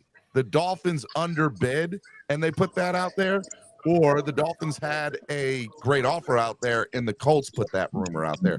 Because here's the thing. I think the Green Bay thing is BS. I think the Green Bay thing's BS. Hey. Terrence brought Pete back. Hey, there we go. Yeah, hey. Terrence brought Pete back. And then the other thing. Welcome back, Pete. Welcome back, Pete. Welcome back, Pete. What are you? Oh my God, I was crying backstage, guys. Thank you, Terrence. You had Destin on here the other day, and he even told you, Steven, that Irsay was not involved in this deal whatsoever. It was purely Chris Ballard's deal. I don't believe that. Me neither. I You think don't have to believe it. That's why you're a fan. any other owner, Paper. if it was any other owner in the NFL, he would be a Miami Dolphin right now. I think so too. I agree. I agree, and that's why I said what I said about Greer. I think there's a lot of spice. So do you think that it's more likely that the Colts did ask for the moon and the stars, and the Dolphins put a good offer out there? Yes. I think the Colts were open from the front. They told you exactly They what had a poll out there saying that they wanted a first round pick. What I'm saying is the Dolphins put a respectable offer on the table. We don't know for sure. No, Steven, the guy told you on your panel that nobody was even close to the offer. Whether it was a respectable offer, because we don't know for sure what it was. You guys are just guessing based off of fucking somebody's toilet seat fucking source. Noob is right. Noob is right. Hey, Papa Paul, you want me to tell you what I think about that, Steven? Papa Paul, I agree with you, dude. I'm going to tell you right now. The guy that I think put a halt to all this running back love is the moment McDaniel saw number 33. I love Devon A-Chain. Don't get me wrong. Yeah, but the moment you guys got to fail to realize, right? And I told you this before. It's time for my coffee. $50. Pete, you're gone for the day. Damn. Was that for Pete? Let me get this right. Did Pete just say McDaniel shut the trade down? Now Pete can still come back if somebody pays the double to bring him back. But Hey, Pam. Let's Pam. Damn, we got some bidding wars on the CLOCKBLOCKERS show. Pete is in a bidding war. I'm good, damn, guys. Pete is more valuable than damn freaking JT. Shout out to Noob. See how easy that is to pay a swear jar if you just enforce it, Steven? I appreciate that. Thank you, Noob. Thank you. So, Steven, I'm good, Papa Paul. I'm glad y'all are safe. I'm really glad to hear that. I hope Lewis, I know he was on that West Coast too. I hope Lewis is doing okay. I don't see him up here right now, but I hope he's good. Shake, you all good? He was up here earlier with his terrible takes. Yeah, I don't think Terrence is going to be able to bring him back. I was in the very, very bad down. Unless he puts out $100. I doubt it, but. Well, so I wanted to speak to what Steven was just saying about the mixed messages or whatever. You know, I feel like the Dolphins put together a pretty good deal. And I think that when you look at what we did yesterday, the cap space we were moving, that shows that, you know, to me, that showed they were working to make that all happen. Including Christian Wilkins, but there's always some little backroom deal, and I feel like Indy shot themselves in the foot as well as Jonathan Taylor. And I mean, Jonathan Taylor probably won't ever pick up a ball with Indy again, if you ask me. I agree. But on Pete's takes, I just want to point out, Pete, that all you try to do is look for the negative and prove people wrong when you should just pay attention to your own take. Pay attention to your own take because you're wrong enough.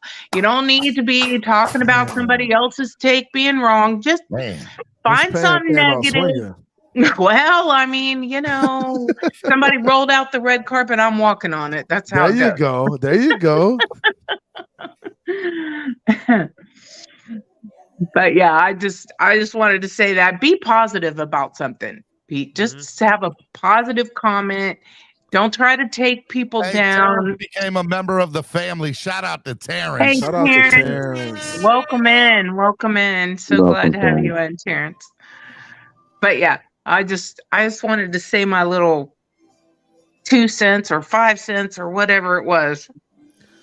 Good job, Miss Pam. I like it. And honestly, I don't think you're man, wrong, Miss Pam. There's a lot for us to complain about, but I mean, when we look at this football team, it's pretty good from top to bottom. So I think we should all be encouraged Pete going says, into the what season. are you talking about? I'm backing my own takes out, and I'm right and calling out the wrong. And Pam, just please pay attention, Pam. Yeah, I pay attention until like my brain goes crazy from Pete's takes. No, he's not calling. He's calling out the right in his take. Is there? I Right really haven't seen one. Is there? Hey, right CB. in his take? Yo, I think something you just said. He back, baby. Oh my gosh, Oh, Pete is man. back. Oh my god. Pete, man, you're the most valuable fan in the history of CLOCKBLOCKERS, man. Dropping bombs. Pete's the MVP. Pete had like about $200 spent on him, man. Pete's the most valuable fan, man. You more valuable than JT. The most valuable. Hey, we all gonna have Pete PTSD after today. PTSD. That's a good one. That's a good one. I will Shout out to remember that Zoe one. for that. That was a good Oh one. my goodness, Pete. Damn. Pete, you come on. Pete, you gotta Let come everybody back know up, bro. Pete's You number. gotta come Text back up, him. Let Pete. him know he back. He back. He's Oh, in there this you go. comment section. Hold up. Who am I? Crypto, I'm sorry. You got to go for a second. There you go. Pete, what's up? He's Pete? back, Pete. You gotta say your due, bro. Take yourself off mute, Pete. Hey, give me a minute. I'm on the phone. Give me a minute. I'm just back. Shout out to Terrence. Give me 1 minute, guys. This is funny. I love you guys. On the phone, a man paid $100 for you to come back and talk, and you're on the phone. Woo!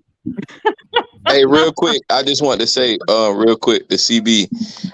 I think what you just said, bro, is probably very, very important. And when you were saying like this team, we have our, our reasons to be frustrated, but top to bottom, we're good. I think that right there is the problem. Is that we know we see the potential of the team, and it's frustrating when there's only a few things that we need that could push us over the top, and it seems like we can't get those few things right. You know what I'm saying? Like, right. And I understand. Look, and I understand that. I understand your concern with that. But you also have to understand from a fan standpoint is that everything on the team will not be perfect. Like no NFL team has everything right. For sure. And you got but hold up, no, Steven. To JT's point, the trenches is where you win and lose football games. And I understand that right. I understand the trenches is where you lose. I think our trenches are solid. Like, did we see our trenches look bad? First of all, not solid. We don't even have a true center on the roster. Did we run the ball well in preseason? Yes or no? We did. We were actually the second best team in the All right, NFL. so what are we complaining about? I'm trying to figure it out. Like, what are we complaining about? We ran the ball well last year, too. I'll tell you right now, our defense. Bro, like, that's all you have to evaluate. That's all you have to evaluate. You can't. You don't have anything else to evaluate. Winners did not win a preseason game. Let me ask you a question, CB. Game. It's about what you see it's on about film. reps. Hold up. Stop. It's not about winning games or winning. It's about what you see on film. If you see the guys, I'll tell you what I've seen on film. Hey, if you a look whole at the bunch game, of missed tackles. If you look at the game, I don't even want to get back into that. If you look at the game and evaluate the run game and how they ran the football, you see guys getting on blocks, staying on blocks, running their feet, and doing what they're supposed to do. That's why the running backs are having success. So let me ask you a question. I got this. Hold up. Get it. You were sitting here 5 minutes ago with Vonjo talking about, these are the same guys that are going to be working at Walmart. I didn't say anything about no Walmart. Who said that? Who said that? You were co-signing it, weren't you? I wasn't co-signing nothing about Walmart. Look, man, I was laughing at it. Hey, CB, let me ask you. Let me ask you something. He's talking about guys that got cut. Hold on, let me ask you something, CB. If we saw Tua out there in that preseason game, and he went out and had multiple bad drives where he threw picks, you would sit here and say it's just preseason. But when you see the run game doing good, you want to hold stock into that. You can't do that. This is what I want you to understand: is that every player is being evaluated based off how they perform, right?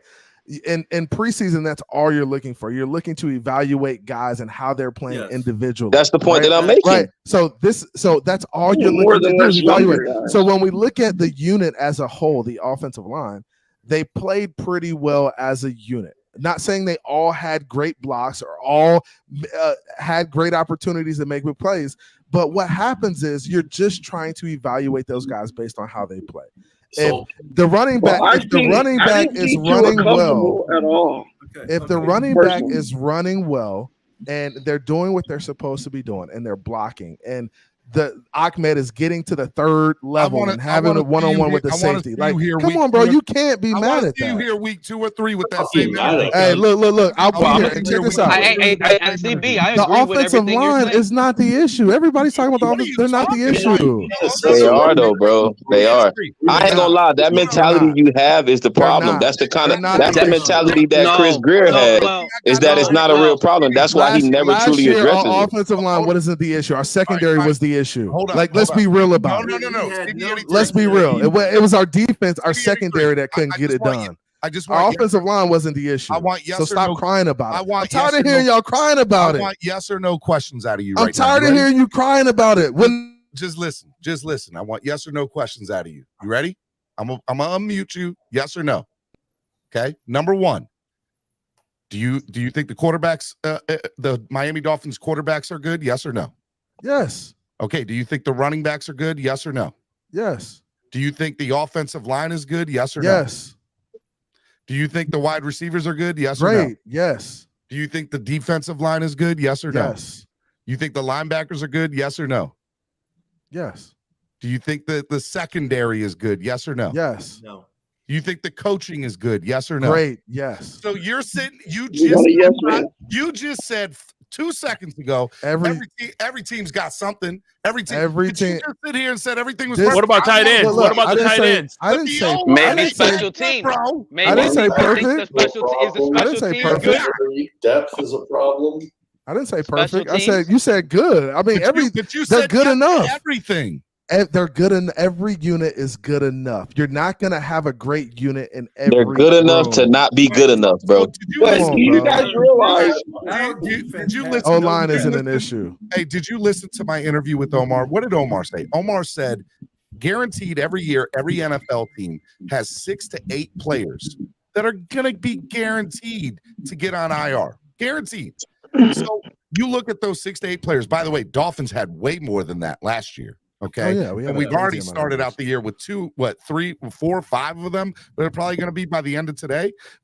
So whatever that is, we've already gotten halfway through the 8 starting today. And we hadn't even played the first down of week 1 yet. So my question to you is, do you believe in the depth of this team? Yes or no? No. No, the depth is going to struggle. I mean, that's real. We're top heavy for sure. That's real.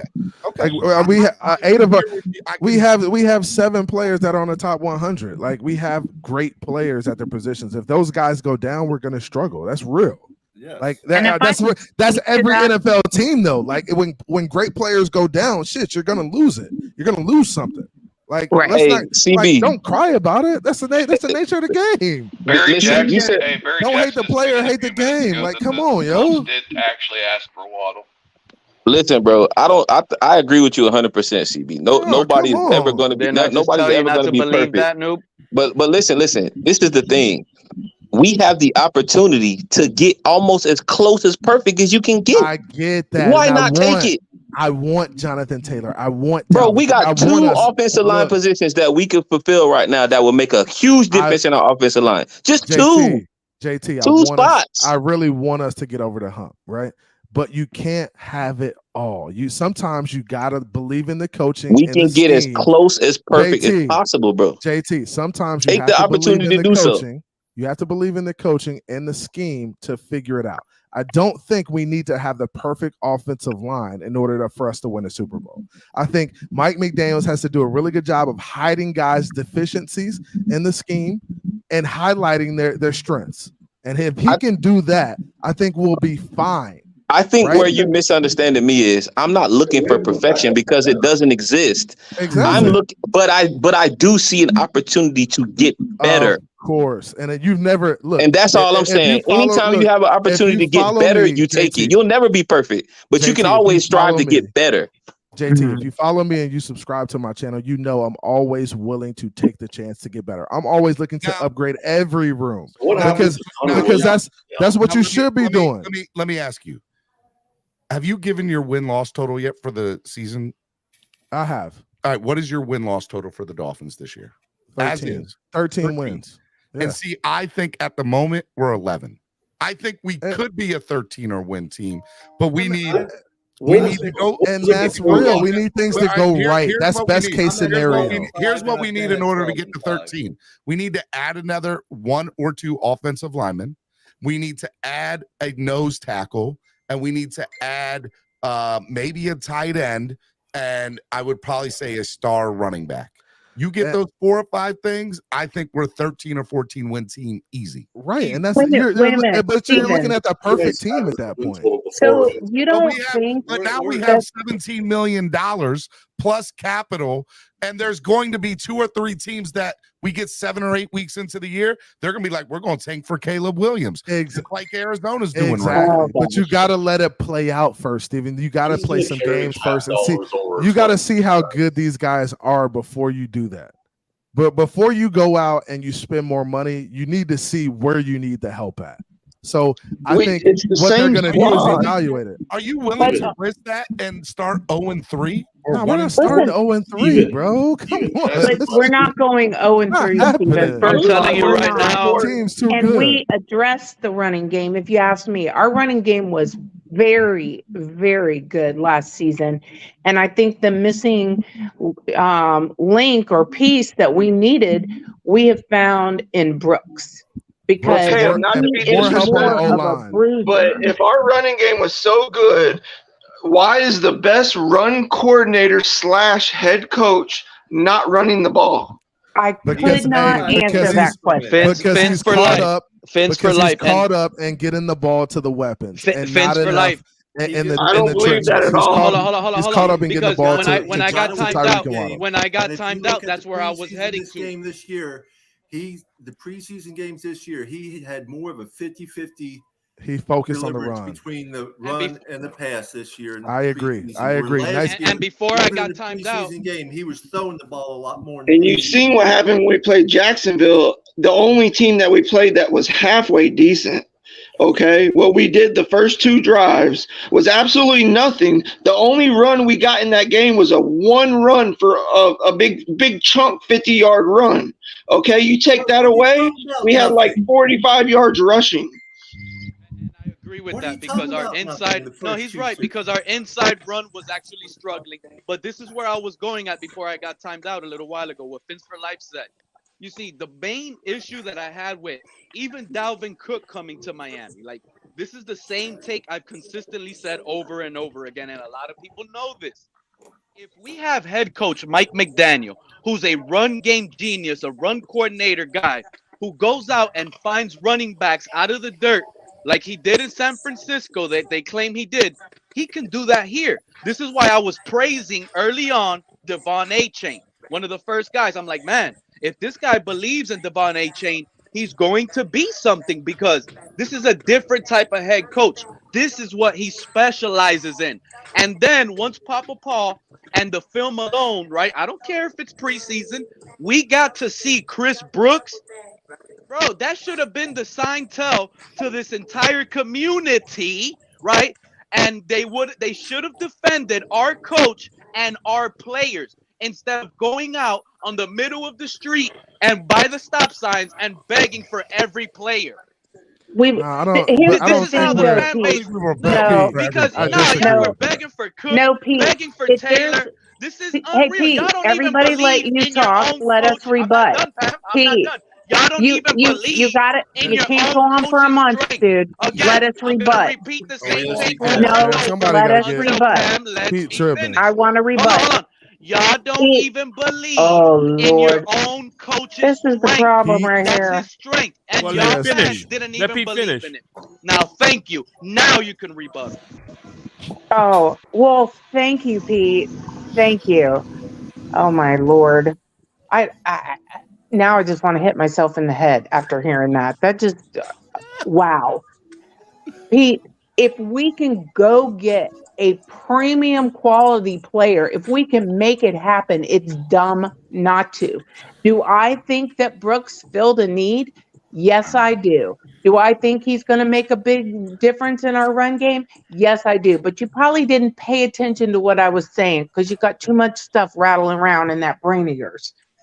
But I am just saying, if you can't take a look and see that adding someone like Jonathan Taylor, if it could happen, why would you not? Why would you not? Could That's happen the sprinkles for and the Jalen Waddle, cherry. for Jalen Waddle, for Christian Wilkins. No, Like Pete was telling nobody this fan said base. that. While you guys, Nobody said that. while most of the fans, we're gonna give up Jeff Hey, Wilson hold on. I and got a question. Ugba.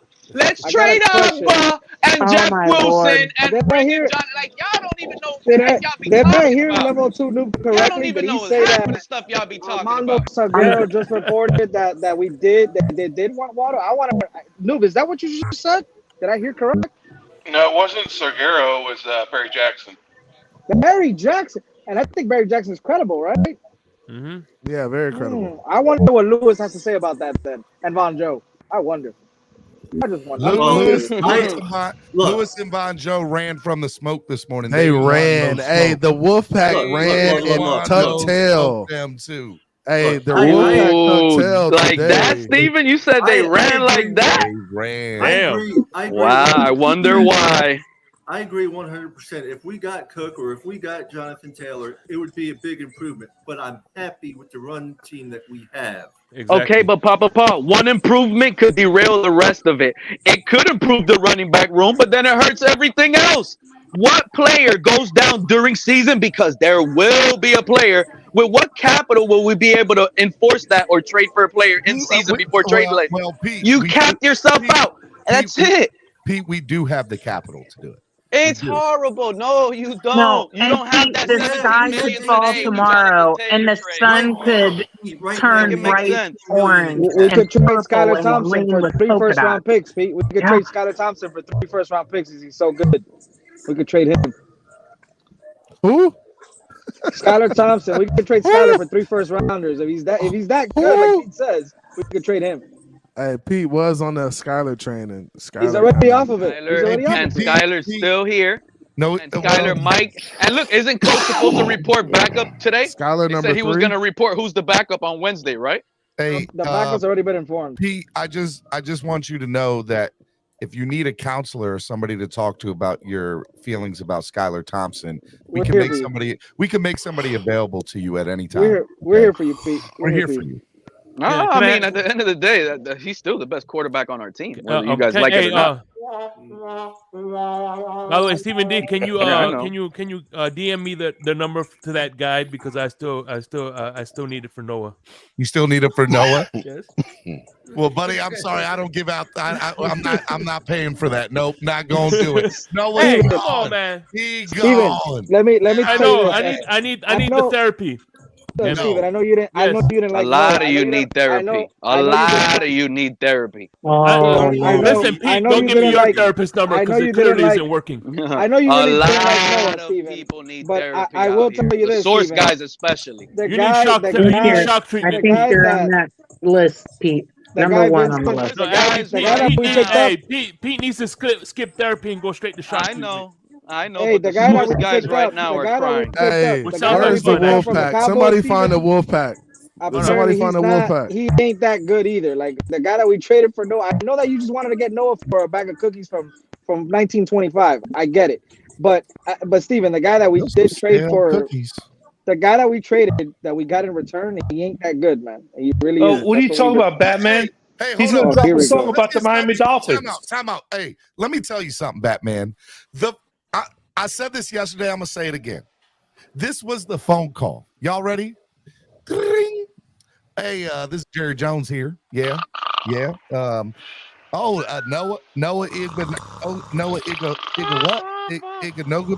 Ignagabi. Well, let me tell you, we got this guy Kelvin Joseph, and he's a star player too. And you're telling me that Noah's a great player. Maybe we can exchange great players and just see how they work out for a new team. Yeah. Exactly why Greer needs to be fired. Texas accent? This is unbelievable. You're telling me that Noah is a first round pick and you want to get rid of him? Well, let me tell you, I'll go ahead and take him off your hands there, Chris Greer. Don't you worry about it. I appreciate it. Now, and you know what's crazy? Steven, I'm gonna call you out yesterday. Yesterday, when you celebrated the Noah trade, that was wrong, dude. That actually, in reality, I didn't even care nothing about Noah. There was only one cut that I got to be honest. I was like, man, it kind of made me feel bad yesterday. And it was Miles Gaskins. I got to be honest. No. Like, Miles Gaskins, come on. Pete, that was happy as hell. Wait. That's the only one that made me kind of feel bad in a way. Joy. Right. But then, Steven, when you sat here and celebrated the Noah, it kind of made me feel bad because all I heard all offseason, all training camp, all OTAs is how Noah's making a comeback. How maybe the Vic Fangio system is actually wait. This was out of your mouth as well. This was out of your mouth as well. Maybe the Vic Fangio system. Maybe Vic Fangio system is helping him out. Hey, hold up. I don't ever want that narrative to get out there. I have never once ever in my life said anything remotely positive about Noah Igbinoghene. Don't ever put that those are lies. I don't want people to get me confused. That's not true, Steven. All I know is never. I'm just happy we didn't extend that wannabe Power Ranger Christian Wilkins. He's gone. Here we go. Oh my Lord! Come on, Big Spoon. Put the spoon down. Nope. Shake. Look, I agree with you, right? In my opinion, I think we should just write it out and see if and use him for this whatever his we're gonna fifth year get some option. good trade assets for him next year. So that's all. Hopefully, and I agree with that too, Shake. That's what I would like too. Now, remember, just yesterday it was 3:59 p.m. with 30 seconds to go. We had 30 seconds on the clock for the Jonathan Taylor debate, and then their sources were telling us that all these moves, Cedric Wilson taking a rework deal, this guy being traded, all that was to get $4.3 million to get Jonathan Taylor. And in fact, the whole time, Steven, this was 4.3 million they saved in dead cap trade. Total. This was going, hey, Batman, you weren't here yesterday, bro. I'm talking about what was going on here on Steven's show yesterday. So, Steven, you know what I'm talking about when they were talking about the 4.3, and you know exactly what I'm talking about. But back to the point, right? Hold on, Shake. I'm just trying to get to the point here. The money that I think they saved up and got to this point, I personally think is going to be to sign Wilkins, and it might happen real quick before week 1. Like, it's not going to shock me if it says breaking news, Christian Wilkins signs a big bag. Now, I'm not going to be happy about that. I thought you were going to say to pay Skyler. I'm not going to be happy about that, Steven, and guys on the panel. But that's what I think all these rework deals, all these rework deals with the players did. That's what I think. And I'm on disagreement if it does happen. And again, I'm hoping it don't happen. So I think that's incorrect. Even though they got rid of Noah, but like the great Green Rat says, the Green Rat came up with this phrase, we have a Tua. At least for 12 weeks. So exactly. On. The numbers that have come out for but Christian Wilkins are way above 20 million. Nobody cares what numbers these source guys tell you, Robert. If you guys believing these guys, then that's your problem. If we offered a deal near that value, you guys are believing who you want to believe. I don't. What number did you see? If we offered a deal near that value and he turned it down, and he says he wants more, who said that? And Who said that? I don't remember whether a report came out yesterday, but there's a report that he was offered something similar to Dexter Lawrence. Is the agent the only one that's a credible source, Pete? Are they the only ones that ever actually report truth? It's Greer talking numbers with the general manager. Nobody else is gonna get that information unless. So you're saying every report that comes about contract negotiations is incorrect and inaccurate? Daniel You're Taylor fucking lying, Pete. You know it. Daniel Taylor said Adam Schefter reported it. Well, can I also point out yesterday, Jason Sarney explained a whole bunch of stuff about how those contract negotiations go. There's way more involved than what people realize. And a lot of times the players sitting over there waiting, and the negotiators are the ones running how it all goes. So I think before you comment on whether he would or wouldn't take a contract, or whether he turned down $23 million, you need to know that those facts are just something you've heard and repeated. You ain't wrong on that. And I'm not calling you out, Robert, not at all. I'm kind of calling Pete out because he wants to pick and choose. Go ahead, Miss Pam. Call Pete. I've been calling him out all morning for sure. But take off. Keep cooking. Well, I'm just saying that there's so much more back there behind those scenes that we don't know about. And I didn't understand that as fully until Jason explained it yesterday, because he's actually done that type of thing before. So before we call out Christian Wilkins for being greedy or anything else, I think we need to know more about, what's really happening. And that's a fair statement, Pam. I agree. That guy held out for injury reasons, and it would have hurt our team more if that guy would have went down. Got a baseball game. Smart move by the coaching staff. Yeah, in a couple of minutes. So, Pam, I agree with your stance on that. The only point that I would bring to that is, if you put something in that ballpark, regardless of whether Christian Wilkins himself turned it down or his agent turned it down because of something, and the reports have been that the two sides aren't close, I don't think a deal less than what you've submitted is going to get it done. I'll be right back. That's true. I don't disagree with you there. I just wonder, do we really know what the numbers are? We've heard these numbers, but it seems like to me he would take those numbers if that was so. So I'm just wondering if there isn't some more, parameters that go around those numbers. Yeah. Why his agent wouldn't take it. I just think there's a lot there. I think they're working out. Listen, I just think they're working out the numbers for the team we're going to trade him to. That's all that is. Oh, you are such a spoon, man. Yeah, they're going to trade him this year, so be prepared. Well, it all comes down to the fact you don't believe anything you hear and only half of what you see. Exactly. It's not a bad philosophy. I'm so tired of the community running with these fan-driven, go along, get along takes. Oh my Lord! I'm really upset at all of y'all, man. Y'all don't be. Hey, listen. Please. Hey, I'm never, bro. Shake, I love you, dude. But in reality, dude, they have literally talking about other players in other colors more than the aqua and orange this entire offseason.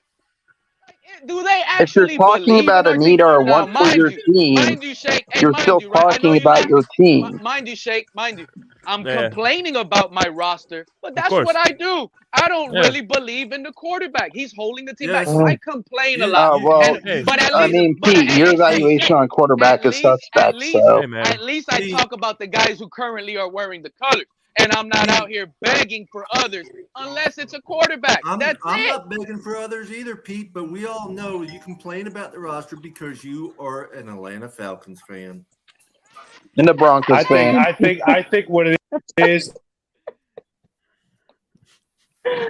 That's just it. I like some of the rookies. I'm higher than all of these guys on Devon A-Chain. I really like this guy.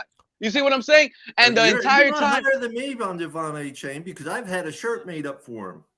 Well, then if it's like that, then for sure you can have the nod. But again, that's all I've been trying to do is actually talk football for the longest, right? But you can't go up on a panel and be like Devon A-Chain this, because then they time you out. Now we're getting Jonathan Taylor. Who the hell is timing out for Devon We're A-Chain? getting Dalvin talking Cook. about You A-Chain. sound like, oh, this Oh and my that. I don't want Lord. to hear about no I damn think that's Dalvin bullshit. I Cook don't or think no you've been timed Jonathan out once Taylor. for talking Devon A-Chain. It's unbelievable, bro. It's like people don't even want to Okay, watch I y'all. think, Pete. I think the thing is that anything that makes you look good, you're against.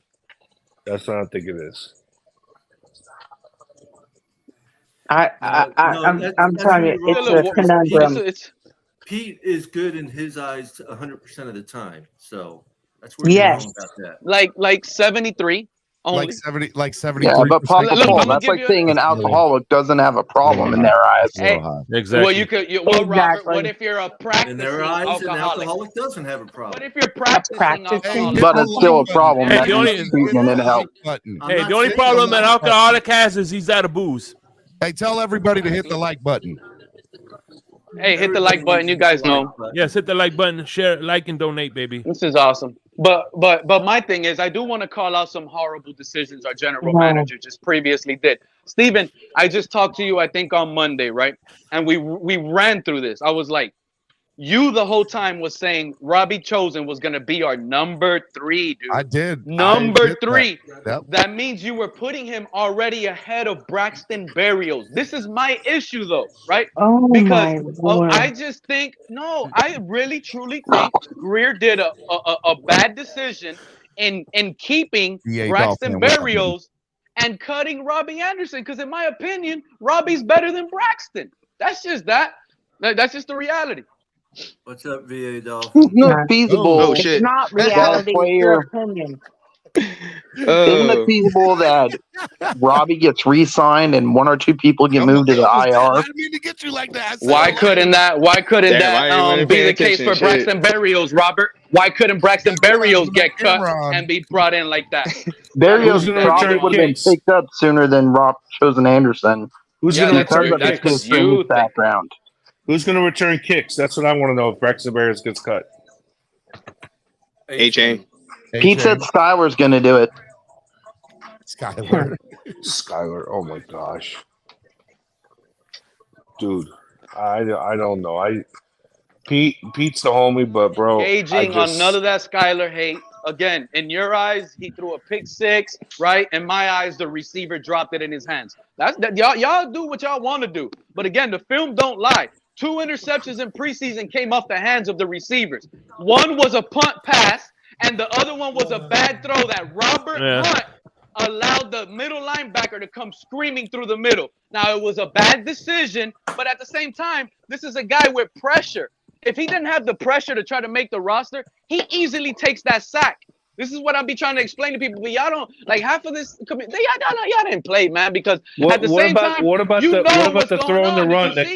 Listen, you Skywalkers need to get out your feelings, okay? He overthrew Cedric Wilson. It's hard, Shake. And Wilson was open. Wilson was open on the crossing route. And that play, look, check this out. With Tua back there, that's a sack, bro. Skylar had to avoid pressure, run around, buy time, get extra time for the receivers. And yes, it was a high pass, but it's still he could have evades pressure better than Skylar does. It went out of his hands. He touched it. I know, right? Oh, come on, Pete. You're telling me that if you're Cedric Wilson, you tell me you can't can catch that pass. If it hits your hands, catch it. Now, how about the one that he rolled out to the left, bought time, and hit Elijah Higgins on? That was a nice pass. I'll give him that. Then. Okay, but the fact of the matter is this: it's one nice pass compared to 3 interceptions. That's a win. Hey, I have to get out of here. So we got to do final thoughts of the day. Quick final thoughts of the day. Okay. I'm gonna start with JT. JT, give me your first final thought of the day. JT Fins versus everybody. My final thoughts, man. Just I got despite our discrepancies, man, I still have a positive outlook on the season. And like I said before, I still believe in my heart that we're gonna win this division, man. I think Buffalo is not the juggernaut that they've been made out to be. I think that's been exposed. I think that I think that we got Aaron Rodgers in the bag. We're going to struggle. It's not going to be easy. I'm not saying that by any stretch of the imagination, but I think we got the talent to do it, and I think we will, man. Fans up. Y'all be safe. If y'all in Florida like me, man, be safe. If anybody got flooded or anything, man, I hope y'all be safe out there. You too, JT. All right, All right, JT, take care, buddy. Have a good one, man. Hey, breaking news from Barry Jackson. Nothing major. Dolphins keep their promise to Perry Nickerson and re-sign him after conspicuously making him practice yesterday, as Schultz reported. Ramsey and likely Elijah Campbell and perhaps Rob Jones moving to the IR with return designation, thus opening up room on the 53-man roster. So Perry Nickerson is back on the 53. What position did he play? Safety or corner? One of the two. I think corner. All right, Robert. Final thought of the day, buddy. The most interesting position on the team right now is tight end because we only have 2. I would have expected 3. I do think Robbie Anderson probably gets re-signed, but I don't know if we really want to run 7 receivers. And other than that, like, it's just play it out and let it roll. So we'll see how it all goes. We'll have to see. All right, brother. I appreciate it, man. Thank you. Have a good one. You too. All right, Alex. Final thought of the day, Alex. All right, final thought today is just, again, I'm with JT on this. I still think that this team is capable of winning 12 games, to take the division. Great show today as always, Steven, and God bless you and your family. Yep. As well as everybody on here, and thanks for having me on. But go Fins up, and stay safe to everybody in Florida as well. Thank you, man. Same, man. I appreciate it. Bye-bye. All right, VA Dolphin, final thought of the day, VA. Hey, and remember, next time, man, the camera's always on, okay? Remember that. The camera's always on. Give me your I got you, bro. Give me the final thought of the day, bro. I'm going to be quick. I only came up for one thing only. Mr. Kaz, we got a bet going on, bro. I need you to the studio so we can hammer out these details. Oh, so I want you running. If you do, yeah, $100 bets. Derek Carr does better than Tua. I don't know if y'all remember that. I'm pretty sure the Shat does. I do. Oh, hey, look, Shake knows a lot of the bets up here. He keeps. Wait. VA Dolphin, you put your money on Tua? Yeah, why wouldn't I? I mean, you came up here saying and confirming a bet that, in my opinion, it's already a loss. Hey, I know it's almost over. First of all, Pete, you don't want to do with me. You don't want to get drugged right now at 12:11 Eastern Standard Time, bro. Don't do it. I'm just saying. Don't do it. I'm already gonna give it to Cass. I'll give it to you too. All right, bro. Don't start. Derek Carr is gonna survive the full year, dude. Derek Carr is gonna survive the full year, dude. Tua gonna survive the full year too. Put money on it. Prove to me that you believe that BS that you be spewing, bro. Put money on it. I'll take your 100 and I'll take Kaz's 100. No problem with it. Call Kaz. Kaz, get up here. Come on, Kaz. I'll take both of y'all's hundos. Come on, let's go. Well, they're doing final thoughts now, so. Come on, Pete. Don't walk away. Don't walk away without taking this bet, bro. I'm not betting. Prove to me that you believe all the BS you be spewing on this show. He doesn't. Prove to me you believe it. Take the hundo, Pete. I don't know. Come on. I don't know. What do you mean you don't know? You said two not gonna make the whole season. What's the parameters of the bet? What do you mean by better? What's the parameters of the bet? That's why I need Kaz to come up so we can hammer that out. Because that's a subjective thing. Who is better? So we need to hammer out how we gonna rate this. Okay. All right. I haven't seen Kaz up here in a minute. Yeah, that's why I need Kaz. So we can hammer this out. So the reason why I was saying that because literally what I was going to bring up on my final thought. Send my way, Kaz. Steven, this is literally what I was going to say on my final thought. Let me hear this. Hey, VA, I'm going to let you go, man, because I got to get out of here to go to this game. All right, bro. I love you. All right, bro. I appreciate it, bro. It's one of the first times I see VA up here, man. I want to hash out with him whenever I get a chance. But this is my final thought because I really got to go. Please let me go. No, you're last. I'm saving you for last. Is that I keep ignoring this one phone call I got to answer, Steven. That's what I'm saying. All right, fine. Go ahead. So my final thought was, this is literally what my final, thank you, Steven. This is literally what my final thought was going to be. The offensive line is the biggest concern in my eyes, dude. Like, we have Teron Armstead projectedly that's going to miss week 1. We didn't cut Liam Eichenberg. The fact that he made the roster is a huge concern. I mean, Austin Jackson against the Jags. I mean, I just don't get it. I don't understand why we didn't address offensive line, and this is what I think the season is gonna fall apart on. That's just what I believe, and this is what's gonna. Sorry, I gotta say it. This is why I think Tua's gonna get hurt. This is our weakest position, not tight end. Tight end, I'm in love with Julian Hill. This guy looks like he should be our number one already. I've seen enough, but man, I'm just telling you guys right now. Like you saw enough of Skyler. Yup. The future looks bright. Let me tell you a few names that the future's looking bright on, Steven. We're gonna get rid of Tua soon. Skyler's gonna take over. We have listen to this youth. We have A-Chain, Brooks, Ekuzama, Waddle, Holland. I mean, Phillips, do you want me to continue with the youth that we have that we're building behind doors away from Tua? Like, this is beautiful, and you guys aren't seeing it. Whether Skyler becomes the guy, I just feel like we're just going to get a few more players next year, more youth, right? Especially with the draft capital. And we're just going to not be that team that everybody's trying to convince me, especially these Tua-neers.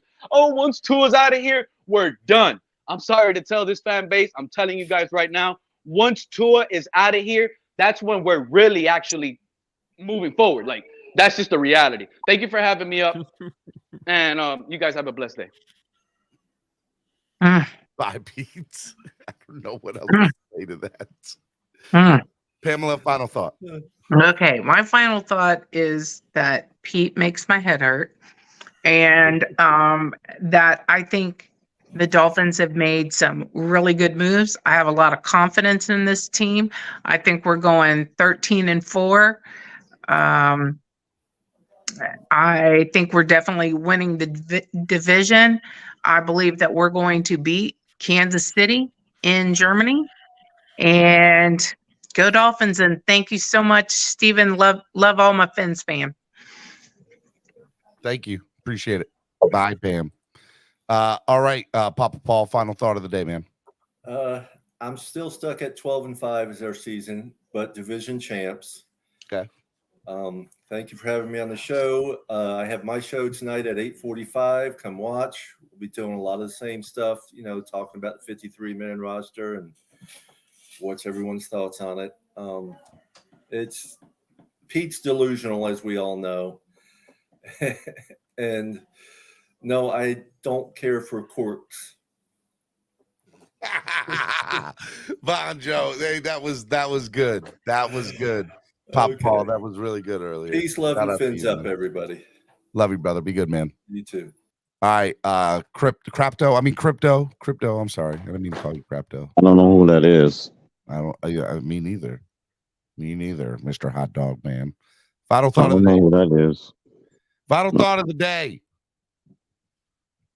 All right, I'm where you at. I'm at 11-6. I didn't waver not one bit. Even if Jonathan Taylor was here, I was still 11-5. 11-6. If John Taylor come here, he's good for at least 2 wins. So that's 13 games right there. Which means somebody else will cost you too. Nope. I'm telling you right now, he's good for at least 2 wins. It always balances out in the over 17 game season. He doesn't. Look, I say 11, but I think it can be more if we make some moves.